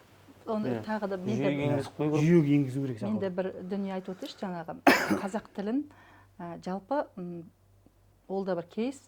Бір жолы маған менің телефонымды берген ғой, 1-2 орыстың жігіті хабарласады, осы пандемияға дейін ғой деймін. Тұрар Саттарқызы біздің атымыз енді орысша сөйлеп жатыр да, біз 2 Андрейміз дейді. Біреу соғыстарына дейін, олардың соғыстарына дейін айтпақшы. Пандемия сол екеуміз, біреуміз Украинадан, біреуміз Ресейден келіп едік. Біз осында қазақ достарымыз бар біздің. Енді бір өткен жол бір солардың бір тойына, бір нәрсесіне барайық деп сыйлық алсақ, жаңағы сөйтсек қазақтарда пышақ сыйлауға болмайтын, қазақтың бір дәстүрлері бар екен. Осы туралы сіздің телефоныңызды берді, сон дәстүрлері туралы біздің қазақтың жалпы қандай дәстүрлері бар, бізге сондай үйретесіз бе деп маған хабарласты. Содан анаммен сөйлесіп біттім. Сосын сөйлесіп біткеннен кейін өзім отырым. шын мәнінде біз жаңағы мәңгүрт сендер үйренбейсіңдер қазақша деп бәріне ұрса береміз. Шын мәнінде қазақ тілін біз қалай үйретуіміз керек? Қазақ тілін махаббатпен үйретуіміз керек. Негізі кез келген нәрсені сен жақсы жағын көрсетсең, адам қызыға бастайды деп соған қазір енді ана кімнің Қоянбаевтың фильмі шықты ғой, менің жобам ол фильмге дейін шыққан. Қазақ әлемі деген сол кезде орыс әлемі бар, орыс әлемі деген бар ғой оларда.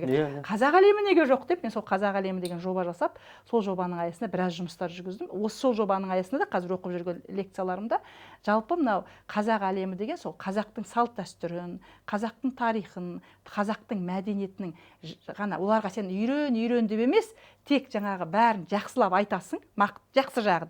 Содан кейін адам қызыға бастайды. Мысалы, мен бүгінде сол бір орыс тілді орталармен солай жұмыс істеп жүрмін. Жаңағы қазақтың ұмыт болған ұлттық тағамдарынан шеберлік сабағы өткіздік, құрбым екеуміз.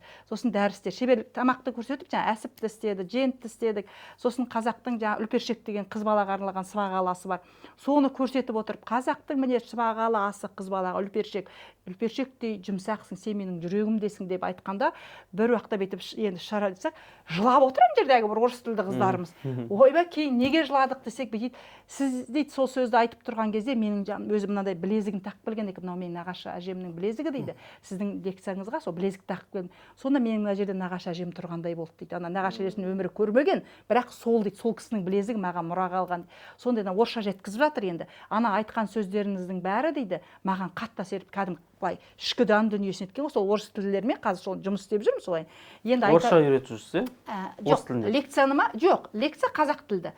Қазақ тілді түсінеді олар. Сосын жаңағы мастер-класстармен көрсетеміз ғой, әртүрлі жаңағы ұлттың тағамдары, сосын мысалы шеберлік сабақтар өткіземіз. Сосын мына бұйымдар, зергерлік бұйымдар, оюдың өрнектің енді көп дәрістеріміз. Сондай неткен кезде сол біз бұрын ойлайтынбыз, ой қойсы орыс тілдерге қазақ тілі керек жоқ шығар, олар мәңгүрт шығар. Бірақ осы қыздармен кездескелі мен ойым өзгерді.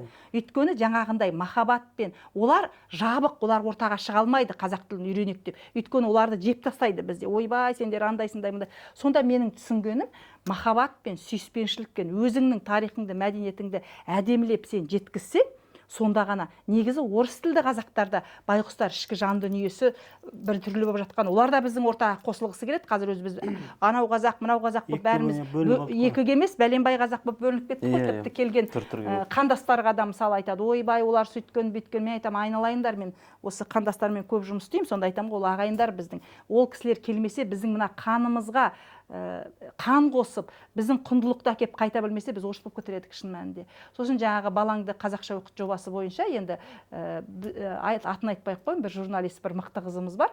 Соның баласы оқуға баратын болды. Қазір енді 4-ші сыныпқа көшіп жатыр баласы. Сосын маған мен жақсы араласам, сосын маған хабарласады. Тұрар апай, сосын бір күні мен өзім хабарластым. Әңгімелесіп отырып, әй осы сен ана ұлды қайда берген жатсың? Ой апа, үйдің жанындағы орыс мектебіне. Орыс мектебіне берген дейсіз. Неге бересің орыс мектебіне? Қазақ жоқ, оның тілі орысша жаңа шықты. Орысша сөйлейді. Нянькасы, мен оны қалай қиналып тұр да, оқытқысы келмейді. Айналайын, сен оңтүстіктің қызысың, ұят емес пе? Анау содан кейін жоқ, сен қазақ жарайды енді апай. Сіз үшін деп қояды, мен үшін берді. Қазақшаға берді. Сөйтіп қазақшаға берді. Мен енді ойлап жүрмін ғой жаңағындай. Енді бәрі жақсы болған шығар, қыркүйектің бірдеңесі болды. Бір күні Жылқыны бәгі қызым звондайды. Міне апай, сіз қазақшаға бер деп айттыңыз. Анау мен апайка не любит деп айтып жатыр. Мектепте жаңағы әкет енді рейтинг бұзып жатыр ғой. Басқа бала дым білмейді мынау деп. Сосын айтамын, сен сарнамай тұра тұршы. Бірінші маған апайың телефонын бер, мен сөйлесейін. Содан хабарласам жаңағы апайға. Мектептің жаңағы бастауыштың мұғалімі. Ол енді тек мен жаңағы баланың атын атауым атақ екен, ол да бастасын кеп, ой, ол мәңгүрт әке-шешесі сондай, олар адам болмайды, бүйтпейді, сөйтпейді, оқымайды ол деп алып кетсін орыс классына. Сосын айтым, сіңлім, мен тыңдаңызшы дедім, бірақ ауыз сөз айтайын дедім. Егер де сіз алдыңызға қазақ боламын деп келіп тұрған қазақтың баласын көкірегінен итеріп бар орыс бол деп тұрсаңыз, сіздің ұстаздығыңыз қайда? Сіздің қандай сіз қазақтың қызысыз деді. Соны телефон тастадым. Енді одан кейін өз жұмыстарымен айналысып кеткеп, 1-2 күннен кейін шешесі звондайды. Ойбай апай, сіз не айттыңыз? Анау дегеніңіз коридордан қарсы алып балам дейді. Анау акасы мені апайка любит деп дейді. Бір ауыз сөз қазақша білмей келген баланы, міне бала 4-ші сыныпқа. Содан мен сосын өзің айттым, әй қыз, ана баланы ал да кел маған дедім. Сосын үйге келіп кәдімгідей қазақша жилетке алып қойдым, қамзол ана балаға. Сосын қазақтың боямақтарын, ертегілерін бәрін дайындап, тәтті жаңа құртын бәрін салып бір пакет. Сосын ана баланың атын айтып, сен бүгіннен бастап қазақ бол. Міне мына қазақтың құртын жейсің, мынаны қамзолды киесің, мынаны етесің, бүйтесің деп жаңағын. Содан бастап енді ана бала мені сондай жақсы көреді да, қазір апам келеді менің деп. Соны кейін ана қыздың әкесі келді да, мен келген сайын, осы Астанаға келген сайын, ол кісі мені қонаққа шақырады үнемі. Сөйтіп айтады, немеремді қазақ қылдым дейді кәдімгідей. Сонда ана бала оған дейін қандай болды? Қазір мамасы, міне бүгін ғана хабарластым, мүлде өзгеріп, бала бұрын дейді, мен кішкене орысшалау өзге тәрбие ғой. Қазір атасы келсе, мұнда отырасың, бұнда отырасың, жүгіріп дейді. Қазақы менталитет деген дүние, оны ешкім ала алмайды. Мен мысалы қарттар үйімен біз бір жұмыс істейміз. Бұл алдыңғы жылы бардық, осы жекеменшік қарттар үйі бар Астанада. Сонда барған уақытта мына жаңа жылдың қарсаңында бір сол үлкен қарттарға бір не сыйлайық, мерекелік көңіл күй деп бір колледждің балаларымен бірге бардық, сыйлығымызды алып, концерттік нөмір дайындап. Анау қарттарды көргенде жаңағы біздің колледждің балаларының жылағанын көрсеңіз, әрқайсының қолынан ұстап алып жаңағындай, менің балам келе ме, менің үйте ме деп жаңағындай. Барлығының қарттардың балалары бар, жекеменшік қарт. Барлығының балалары бар. Енді ананы көргенде кәдімгі үлкен бір осы жерде университетте аграрный 44 жыл қызмет еткен профессор ағамыз сол жерде отырғанда бәленбай баласы бар екен. Балаларының бәрі атақты екен. Кемпір өлгеннен кейін апарып тастаған. Қандай тәрбие деп сұраймыз бәрінен жаңа директорынан. Барлығының оқытқаны орыс мектебінде оқытқан екен. Орыс мектебінде оқытқандардың барлығы, енді айтпай-ақ қойын бәрін деп. Дегенмен де өзге діл, өзге тіл баланы бәрібір, біздің бәрібір қазақтың бәрібір менталитетінде бар ғой, үлкенге құрмет деген ол бір қанымызда бар дүние. Сондықтан да осы жаңағы тілді, құндылықты балаларымыздың бойына сіңіру, ол біздің өзіміздің болашағымыз. Мен бұл жерде сізбен келісем, өйткені жақында өзімде бір сезім болды. Енді оған дейін ет жемесем, ет сағынасың, жаңа құрт жемесем, қымыз ішпесем, бір түрлі ананы ішкеннен кейін энергия жинап аласың кішкене. Әрине. Қазақ болып, жаңа желік мүжігеннен кейін. Содан кейін жарайды енді қазақша сөйлеймін. Тағамдарым ет, жаңа қазақтың тағамдары, бірақ бір түрлі сыймай жүрмін. Мына әлемге сыймай жүргендей. Сосын былай ойлап қоям, Бекеге де айттым алдында. Бір түрлі сыймай жүрмін Бекемен. Өз-өзім таба алмай жүрген сияқтымын деп. Енді басқа бір жағынан ойласам, жаңа бізде дала ғой, жазық дала, мал, таза ауа, атқа міну. Вот дедім, осы керек. Ал мен қанша уақыт бойы, мен мысалға әр адамның өз кезегінде бір қоректері, әртүрлі қоректері бар ғой. Жаңа мейірім бала кезде, сосын махаббат, сосын баланың несі пайда болуы, ары қарай үлкен өсе келе, кішкене жол бергенді қалайсың, кішкене жоғары отырғызғанды қалайсың, бұрын көңіл бөлмейсің. Сөз бергенде де бұрын ана қазақтың көңілі бір атым насыбайда дейді. Сөз бермей қойшы бұрын, айналып кетіп қалып, сен нағашыларыңа бірінші бердің, маған неге бермедің деп арқасы тақ болатын. Мен осындай бір сезімге келдім, маған жетпей жүр, дала жетпей жүр, жылқы жетпей жүр, жел жетпей жүр деп. Мүмкін жаңағы оны көрмей жатқан балалар, жаңағы тілі жетпей жүрген балаларға ол сол жетпейтін сияқты. Өйткені әр адамның өзінің қанынан келатқан жаңағы геннің қанымызда бар дүние ғой. Мен жылқы туралы, мен жалпы 55-ке келдім жақында. 4 жасымда атқа мінгенде, мен шопанның қызымын. Әлі күнге дейін атқа мінем, жылқы жалпы адамға бір күш сыйлайды да. 2017 жылы аты жаман аурумен ауырдым. Сосын жаңағы больницада енді барлық шаш бәрі түсіп қалған. Содан кейін өзім ойлаймын да, әлсіреген өзім ойлаймын, шіркін-ай деймін. Мен қазір Еремен тауыма барып, Сарыарқаның сары даласында атқа мінсем, мен жазылып кетем. Өзіме солай не бердім да, мен қазір атқа мінсем, жазылам. Қазір жаз болсыншы, ол енді көктемнің кезі, жаз болсыншы, мен міндетті түрде деп. Содан кішкентай, ол кезде кішкентай ұлым әлі неше жаста, сонымен бірге кеттік. Бір нелер шақыртты жаңағыдай туризмнің бір апай сіз жазыңызшы біз деп. Жарайды, сендер тегін сіздерді апарамыз деп. Сөйтіп барып, енді анау атты көргендегі әлесінде ана баламды ұмытып кеткен ғой, баламен келе жатырмын да, бір уақытта қамалып тұрған атты көремін. Мен Ерейментауға барған жоқпын, ол кезде Бурабайға бардық. Сосын мынандай аттар тұрды. Ана баланы ұмытып кеткен ғой. бала қалды, анау атқа бара ентелеп қамалып тұрған, ішіне кіріп, аналарға айтам, атқа мінейші деймін. Сосын айтады да, 1000 теңге дейді. Сосын мен айтам, былай ұстап жүреміз. Мен айтам, жоқ, сіз ұстап жүрмеңізші, мен өзім жүремін. Бірақ алысқа шаппаймын деп ананы өзімше айтпаймын. Бір уақытта келіп айтады, жарайды дейді, 2000 теңгені берем. Енді анау атқа мінсем, анау асау ат екен да. Бірақ сол дәл менің сол кездегі жан күйім екен. Енді ана міне сала ол деген атырынып бірақ атпай ма. Сөйтіп шауып келе жатырмын. Ана балам ана жақта шошып кеткен ғой, елдің бәрі у-шу ана жерде. Қарап тұрғандардың бәрі. Содан орманға қарай шауып кетір. Бір уақытта орманға келсем, кәдімгі орманның ішіне қарағайға, анау қарағай маған тимесін деп бір қолымда, бір қолым былай қарағай, мынаның бәрі қан.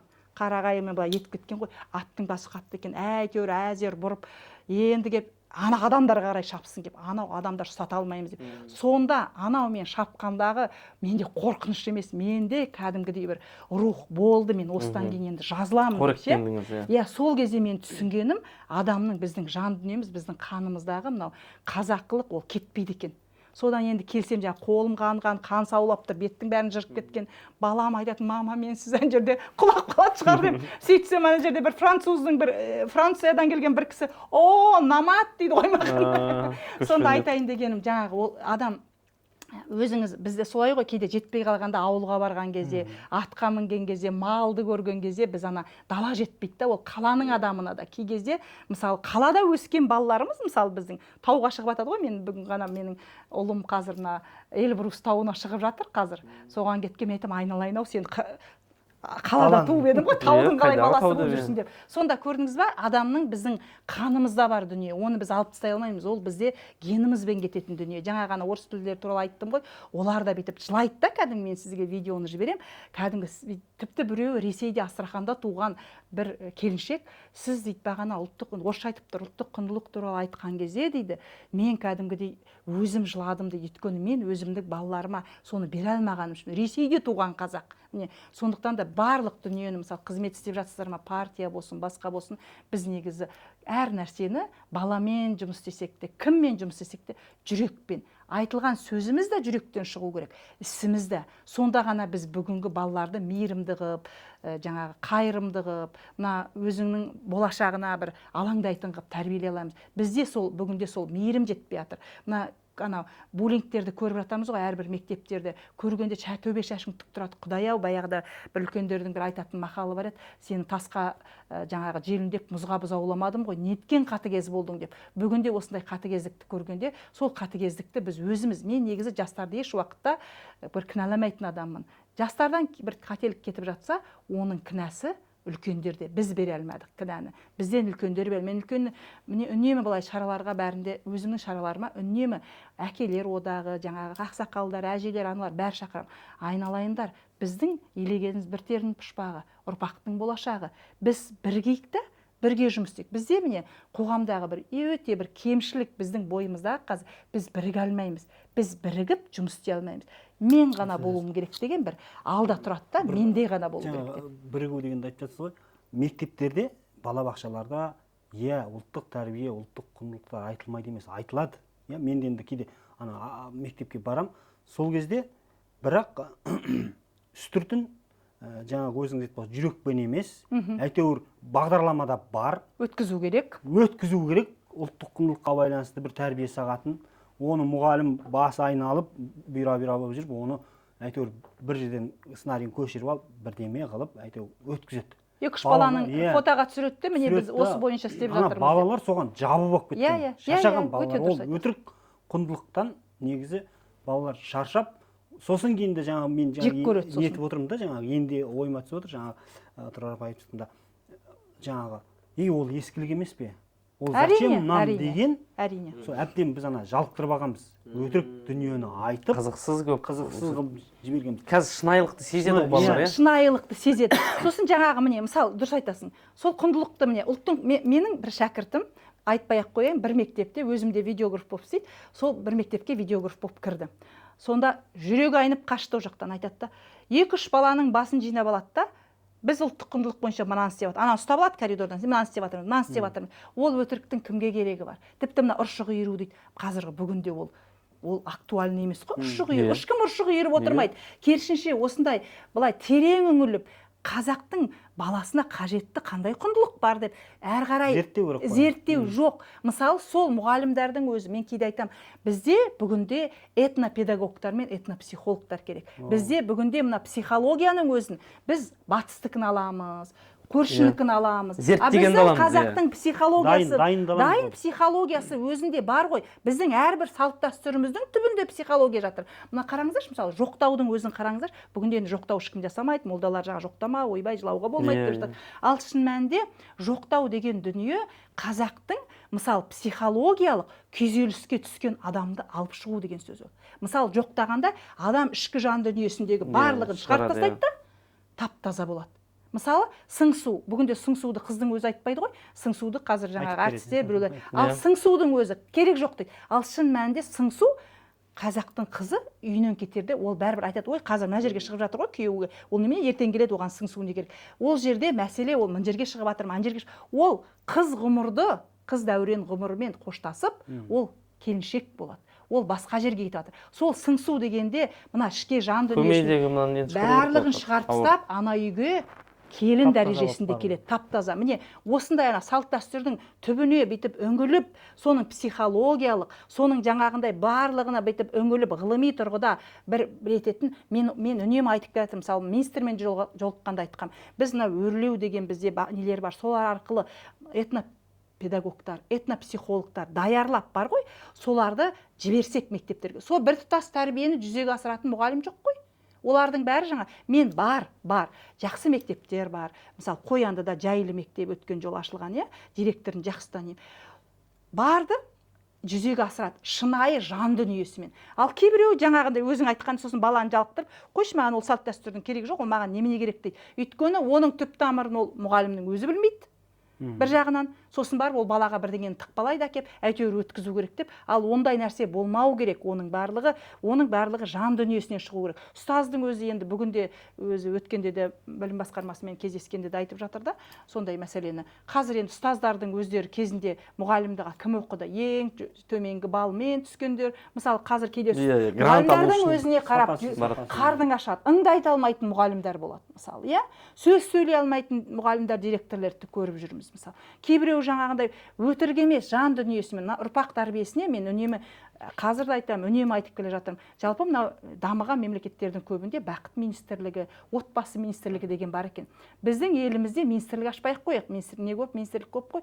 Ең болмағанда осы отбасы және тәрбие деген бір құзырлы мекеме ашылу керек та. Осыған жауапты. Сосын бірінші кезекте жаңағындай ата-ананың жауапкершілігін біз айтып жатырмыз ғой, мысалы, жаңағындай ата-аналар көрсетіп жатыр. Балаң бұзықтық жасады ма? Балаң қылмыс жасады ма? Ата-ана жауап беру керек. Неге мысалы кешегі анау қаскелеңде оқиғада балалар жаңағы той тойлайды, ең ақырында мектептің директорын жұмыстан шығарады. Ол мектептің директорының қандай несі бар? Ол ақша берді ме балаларға? Жаңағы коттеджді жалдап берді ме мысалы, бар деген ата-ана.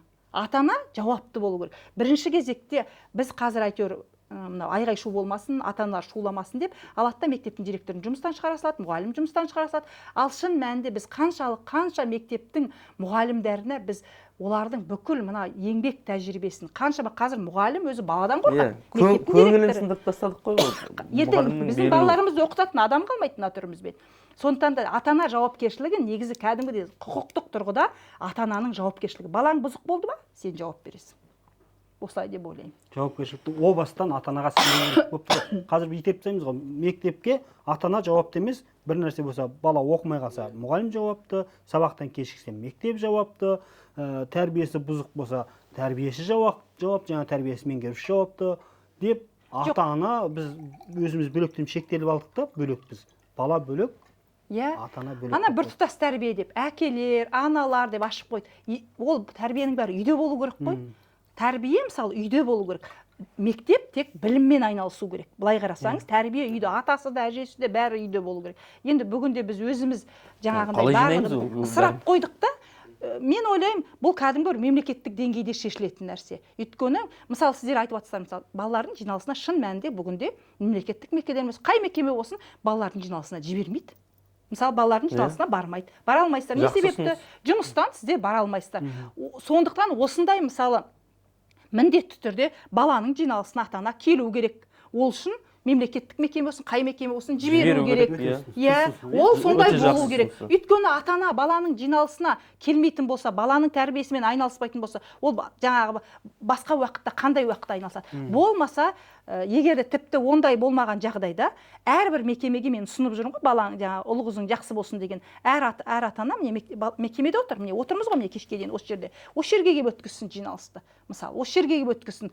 Кәдімгі бір елдің алдында айтары бар адамдар, мысалы, ұрпақ тәрбиесіне қосып жүрген, үлес қосып жүрген адамдар, осы қазір мысалы әкелер одағы жақсы жұмыс істеп жатыр. Сол сияқты. Өйткені баланың тәрбиесінде ананың да, әкенің де рөлі өте зор. Бүгінде жаңағы әйелдер айтады, әке баламен айналыспайды, әкелер келіп біз шаршап келдік деп айтады жұмыстан. Ал ол баланың тәрбиесі, бала бір-ақ рет айтады бала. Әке, мынаны маған істеп көмектесші, болмаса, ой, әке, міне қара, мен әдемін бе бүгін деп, мысалы, қызың, ой, қойшы, уақытым жоқ деп. Болды. Одан кейін бала еш уақытта келмейді. Баланың бірден көңіл. Сіз балаға бір нәрсе уәде беріңізші. Ендігі жыл мен сенің туған күніңе қуыршақ әперемін деп, қызыңызға бір жылдан кейін айтады, қуыршағым қайда деп. Міне, уәде бердіңіз бе? Оны жасау керек. Бала ол сондай, мысалы, өзіміз осы балаларды бүгінде осылай тәрбиелеп жатырмыз өзіміз. Уақыт табу керек, баланың тәрбиесіне уақыт табу керек. Қашан да болсын. Ол енді мемлекеттік деңгейден баяғыдағы алттан кейін жұмыстан қалмасын деген шықты ғой, осындай дүниелер шығу керек. Осыны сөздің басында Мақсұт бастады ғой, жаңағы бұрынғы 90-шы жылдарда біздің ата-анамыз расымен де Аладор барқалап, Бішкек, Шымкент, Түркістан аралап жүрді да, бізге бір шалбар алып берші десе қоятыр сосын. Иә. Бірінші тамақ тауып алайық, қоятыр. Тәрбиелеуге мүмкіндік болмады. Сол бір қоятыр сосын деген сөз, ұғым бізге өтіп кетті. Иә. Бізге өтіп кетті ғой, сүйегімізге. Біз қазір жаңа балаға сол жаңа 90-шы жылдың көз қарасымен соның несімен қарайтын сияқтымыз. Өте дұрыс ой жаңа қорытылып жатыр менен. Жаңағы қазір да біз сөйтеміз да, бала сұрай береді, біз қойып айта салуымыз керек. Иә. Мейірім жетпейді. Оны мысалы оған көп нәрсе керек жоқ қой балаға қарап тұрсаң. Сұранысын қанағаттандыру дегенді біз 3-ші, 4-ші орынға қойып тастағанбыз. Сосын мен ойлаймын да, оған мысалы көп уақытта керек жоқ қой баламен. Кейде мен өзімнің өткендегі бір отырымда енді бала мектеп тұра жатыр, жолдасыма айтам, білесің бе, мен соңғы қоңырауға бара жатырмын деймін. Біз бүгін ең соңғы рет ата-анамыз деген күйеуімнің көзі бақырайып кетті. Қалай дедім, айтамын, мектептің ата-анасы. Өзің ойлашы, біз енді бұл статус, мектепте баласы оқитын ата-ана емес, біз енді біз басқа статусқа өтеміз. Сол бір жағынан андай жүрегің ауырады да, бала тез өсіп кетеді екен. Біз ойлаймыз ғой жаңағындай. Олардың анау барлық жақсылығың да істеген, жамандығың да баланың бойында қалады. Мысалы, әлі есімде үлкен ұлым менің өте тұйық болды да. Содан Бердібектер біледі ғой, үнемі сүйреп жүрем, ана жерге апарам, мына музейге, ана жерге сөз сөйлетуге апарам, анда апарам. Сөйтіп жүргенде өзі айтады, ялам, айтпайым, сөйле, айна қаратқызып сөйлетіп кеткізетін. Содан кейін университетке түскен кезде әлі есімде жаңағы қоғамдық жұмысына араласып, содан бүйтіп жеткенде бір күні келіп маған гүл жіберіпті.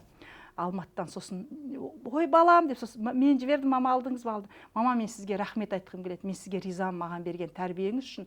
Мені жаңа ялам десем де сүйреп жүргеніңіз үшін дейді да. Сонда мен айтам да, сол балаға көп дүние керек жоқ. Балаға бүгінде, сонда мен айтам, мен де мысалы уақытым жоқ. Бірақ табамыз ғой уақытты. Соны бүгінде жастар, мен күні кеше ғана өзімнің апайыммен сөйлесіп отырсам айтады да, бүгінгі жастар жаңа телефонға кіріп алады да, баланың тәрбиесімен, білімімен, ана сабағын қарау деген жоқ. Барлығы міне соткада қазір міне бәрі осында ғой, өмірдің бәрі осында өтіп жатыр. Онда бала нені, мен үнемі айтам, жастарға да айтам.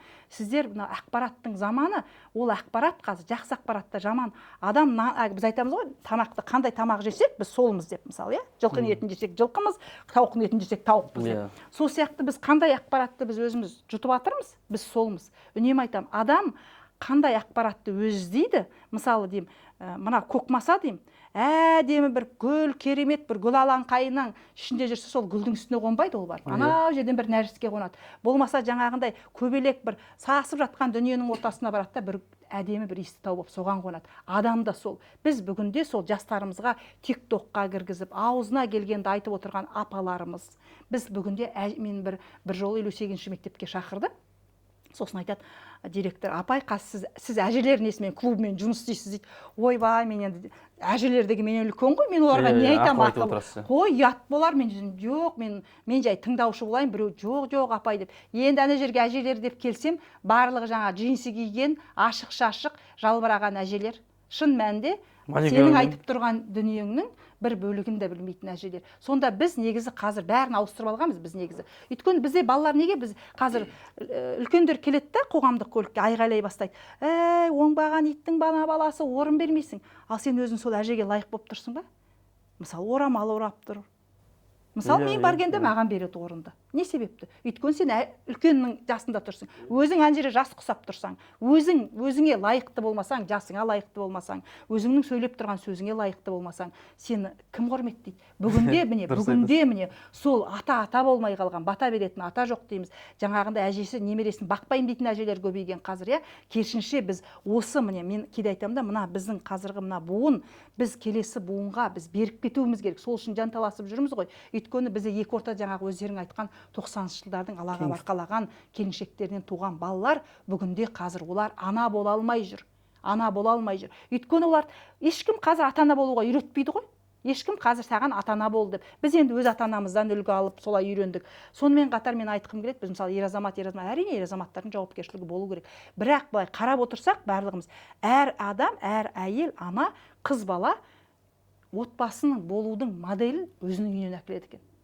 Мысалы, мен өзімнің өмірімді қарасам да, ер азамат әкелмейді үйінен өзінің моделін. Отбасын құруда көбіне әйелге байланысты. Сондықтан да айтамын да, біз әйелге біз жаңағындай баламызға екі ортада әке мен баланың ортасындағы, әке мен қыздың ортасындағы қарым-қатынасты бәрін жасайтын, оны қалыптастыратын ол ана. Сол біз бүгінде сол ана жаңағындай біз енді заң шыққаннан кейін де кішкене біздер әйелдер қауымы қазір енді құтырып жатырмыз ғой, шын айтқанда дүрлігіп барлығын біз былай болуымыз керек, былай болуымыз керек. Шын мәнінде мен үнемі айтамын жас қыздармен кездескенде келіншектермен, айналайындар деймін. Құдай одан сақтасын. Ел шетіне жау тисе деймін, Құдай одан сақтасын. Енді әлия, мәншүк, хиуаздар бар шығар деймін, бірақ олар көп барлығы сондай емес дедім. Бізді қорғайтын кім? Бізді қорғайтын өзіміздің ер азаматтарымыз, жігіттеріміз ғой. Сол жігіттерімізді біз аяққа таптамайық, олардың мәртебесін көтерейік. Бүгінде кәдімгідей мынау былтырғы бір оқиғадан кейін кәдімгі біздің ер азаматтарымыздың мысы басылып қалды шын мәнінде. Біз өзі қанымызда бар дүние, біз батырларымыз шыққан, біздің ер азаматтарға біз қашанда жаңағы биікте ұстап, оның артында қалғаннан біз кеміп қалмаймыз. Біз жаңағы сәлем салғаннан енемізге, болмаса атамызға қызмет көрсеткеннен біз одан кеміп қалмаймыз. Тура ертең соны өгізге туған күн бұзауға да. Сол ертең сол біздің мына асырап отқан, тәрбиелеп отқан 2-3 баламыз ертең бәрін көрсетеді бізге. Не істедік біз? Соның барлығын көрсетеді. Сондықтан да қыздарымызға, мына болашақ келіндерімізге айтарым, өткенде де бір арнаға шақырып айтады, 27 жасқа келіп қалған қыз, мен жоқ, енді енемен тұрмаймын. Айналайын, сен күйеуге шықтың ба? Жоқ. Сен енені көрдің ба? Сен ол енеңді көрмей отырып қалай жек көріп отырсың? Бізде бүгінде мен жас қыздарға барғанда үнемі сондай бір сұрақ қоямын, арнайы бүйтіп қоямын да айтамын. Тұрмысқа шығатын кезде қандай қарым-қатынастан қорқасың сіз? Бірден. Ойба, ене, мен айтам, неге деймін, неге мысалы, сендер өмірі ондай, ол да бір ана, сосын бір жағынан екінші жағынан да енелерде де бар, ойбай, келін бүйтсе сөйтеді, айтам, ол да біреудің баласы ғой мысалы. Сондықтан да осындай қарым-қатынас бізде жалпы қазақта ондай болмаған. Жаңағы мысалы құрсақ шашу дәстүрінің өзін салтын қарап отырсаңыз, әйел адамның жаңағы келін түседі, ол сәлемін салып жүреді, бір күн аяғы ауыр болады, оның өзін қазақ қазіргідай гендер пати сияқты анау палочкасын шығарып, жаңағы ойбай менің аяғым ауыр, атамсының алдына барып айтпайды.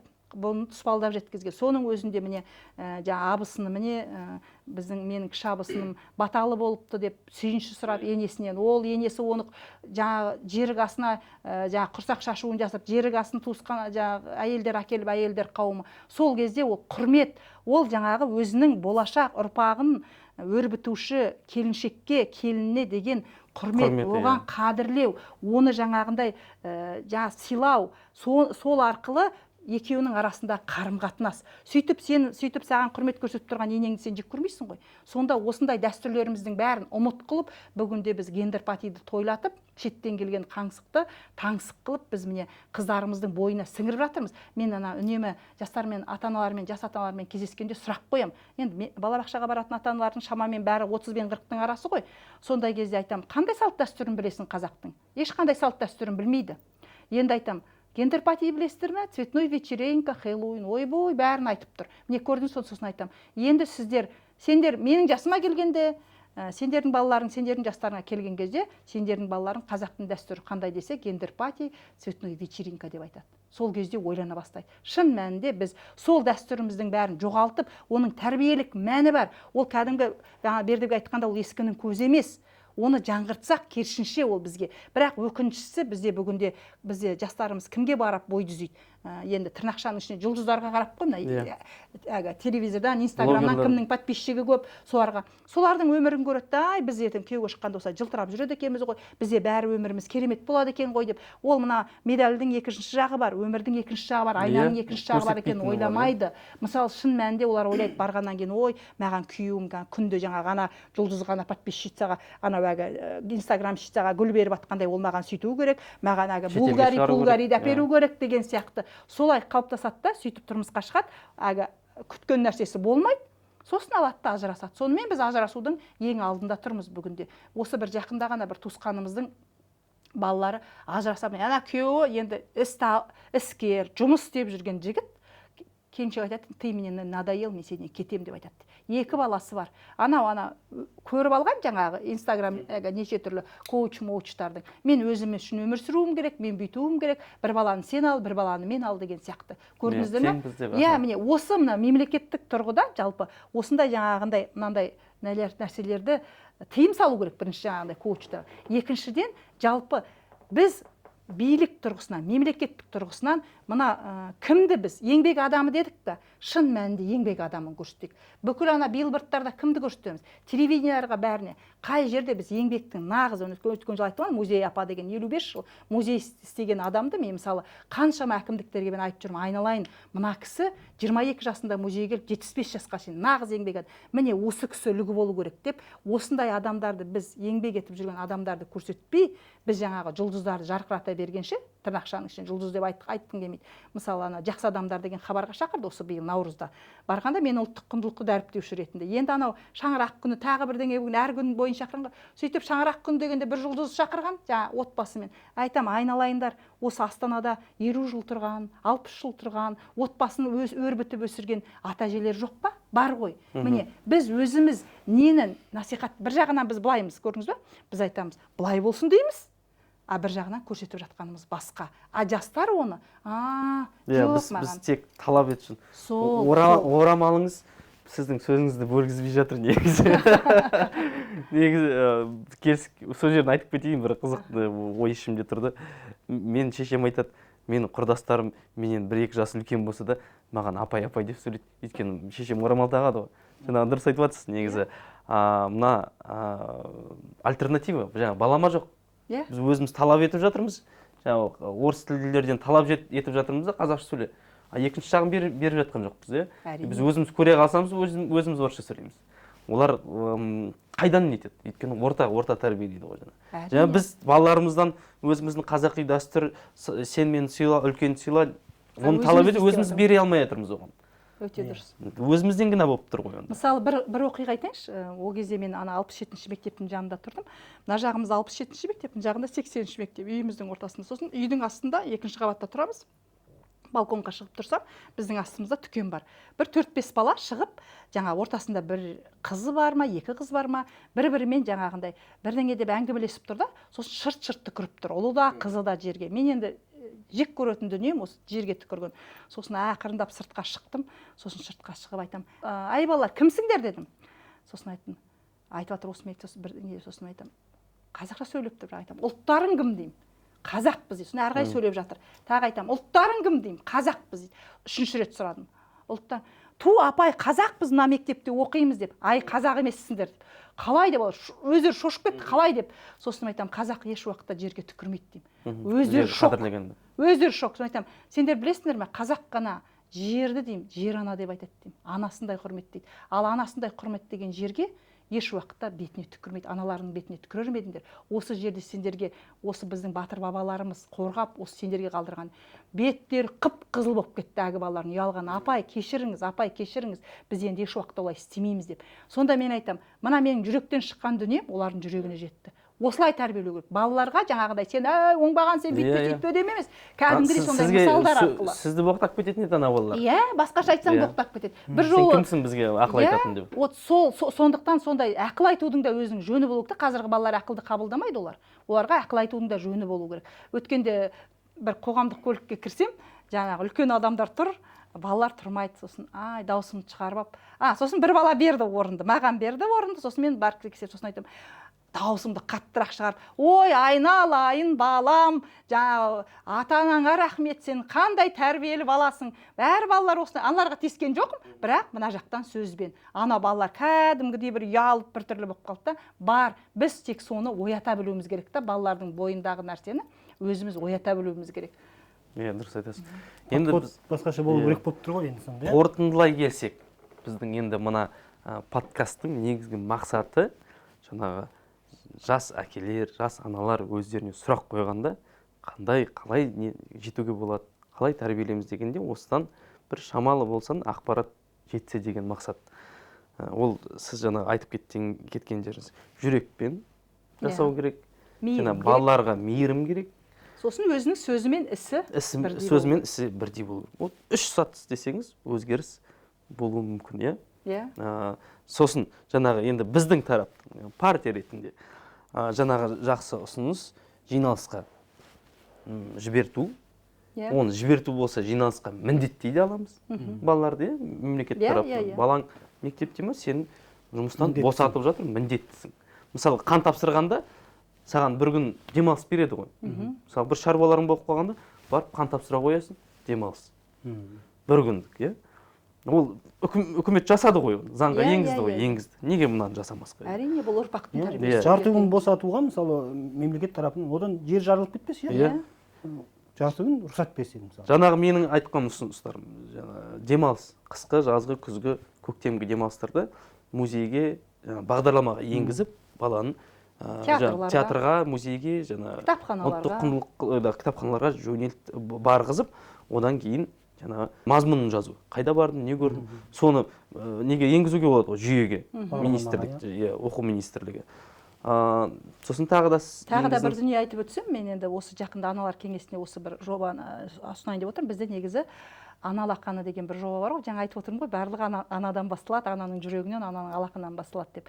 Сол біздің жаңағы аналарымызды бүгінде мысалы әйел ол қайраткер, әйел саясаткер, әйел қызметкер, бірақ бірінші кезекте әйел ана. Бізде жалпы ұлтты сақтайын десең, қызыңды тәрбиеле, рухты сақтайын десең, ұлыңды тәрбиеле дейді ғой.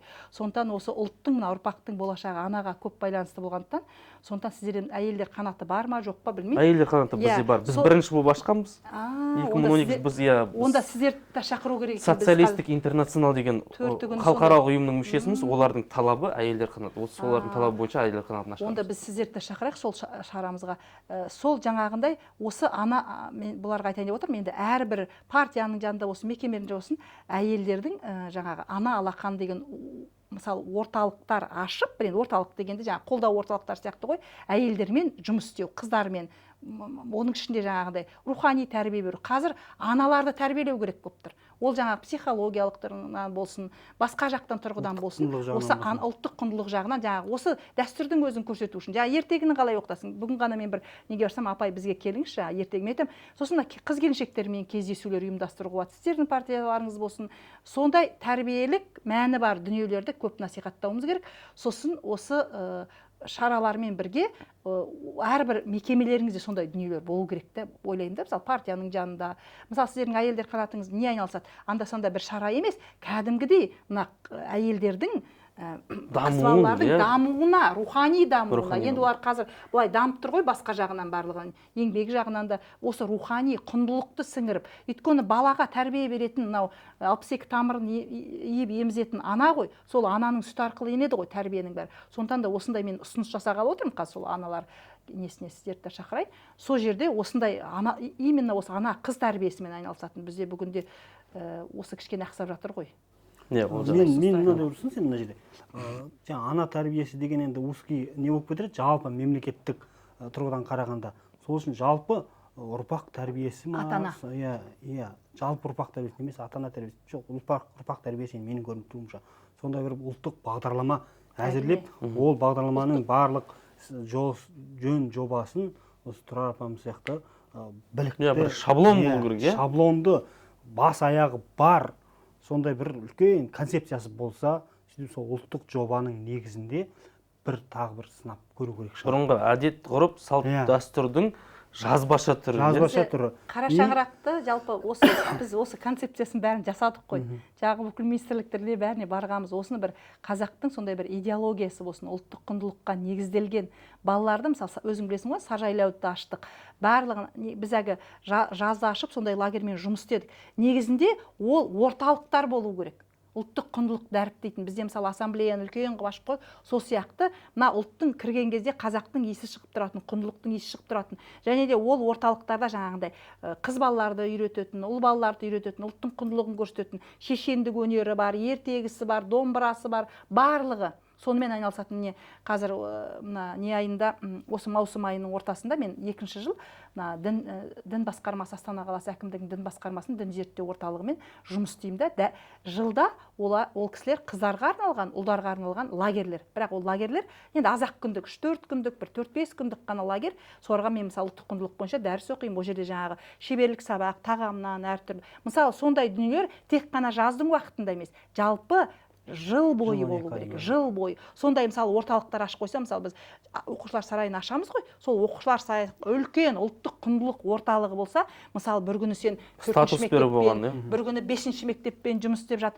Сонымен қызу жұмыс істеп, соның бәрін ішінде көрсетіп, осындай дүниелер көрсетілсе, біздің жастарымыздың бойына ұлттық құндылық сіңеді. Әйтпесе, жаңағы айтқандай, салт дәстүрді қайдан көріп жатыр? Тойдан көріп жатыр. Оның өзі жек көрініш тығып, жастарымыз сосын айтады: "Ой, қойыңызшы, сіздің айтып тұрғаныңыз хиджаб, кимешегіңіз ширк, тақияңыз ширк, салт дәстүріңіз ширк" деген жастарды көргенде жүрегің ауырады. Ал оның бәрі болмау үшін біз мына ұлттық идеология, құндылықты идеология қылып алуымыз керек. Мысалы, біз енді алдық қой, міне 10 күн Наурызды тойлайтын болдық, 10 күн, оның әрбір күні маған ана шәкіртім Зарина үнемі күледі ғой. Тұрар апай, сіз ұлттық киім күні, ұлттық құндылық деп едіңіз, сіздің арманыңыз орындалды ғой, міне дейді. Мен айтамын, ол 10 күн, бірақ ол мысалы ол тек Наурызда ғана болмау керек. Мысалы, мен этнолог ретінде, мен құндылық дәріптеуші ретінде, мен Наурызда қол аяғым жерге тимей кетеді, мен тіпті уақытым жоқ.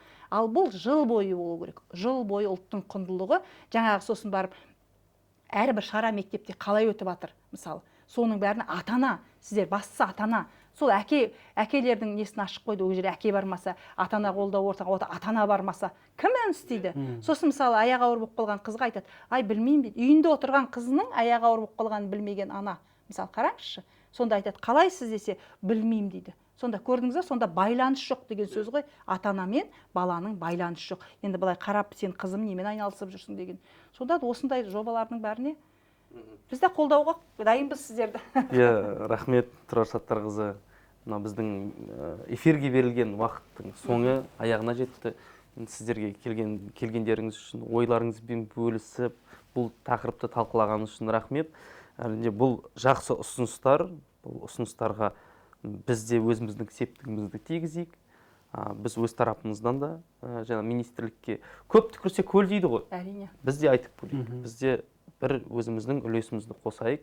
Бұл өте басты мәселелердің бірі. Өйткені әр қазақ өзінің ішінен бір бос дүниені сезіп жатыр. Және де оны толтыру үшін әрине мына Тұрар Саттарқызы айтқандай рухани байлық, рухани дүние, рухани өзіміздің салт дәстүрімізді, әдет ғұрпымызды онымен орнымен басу керекпіз.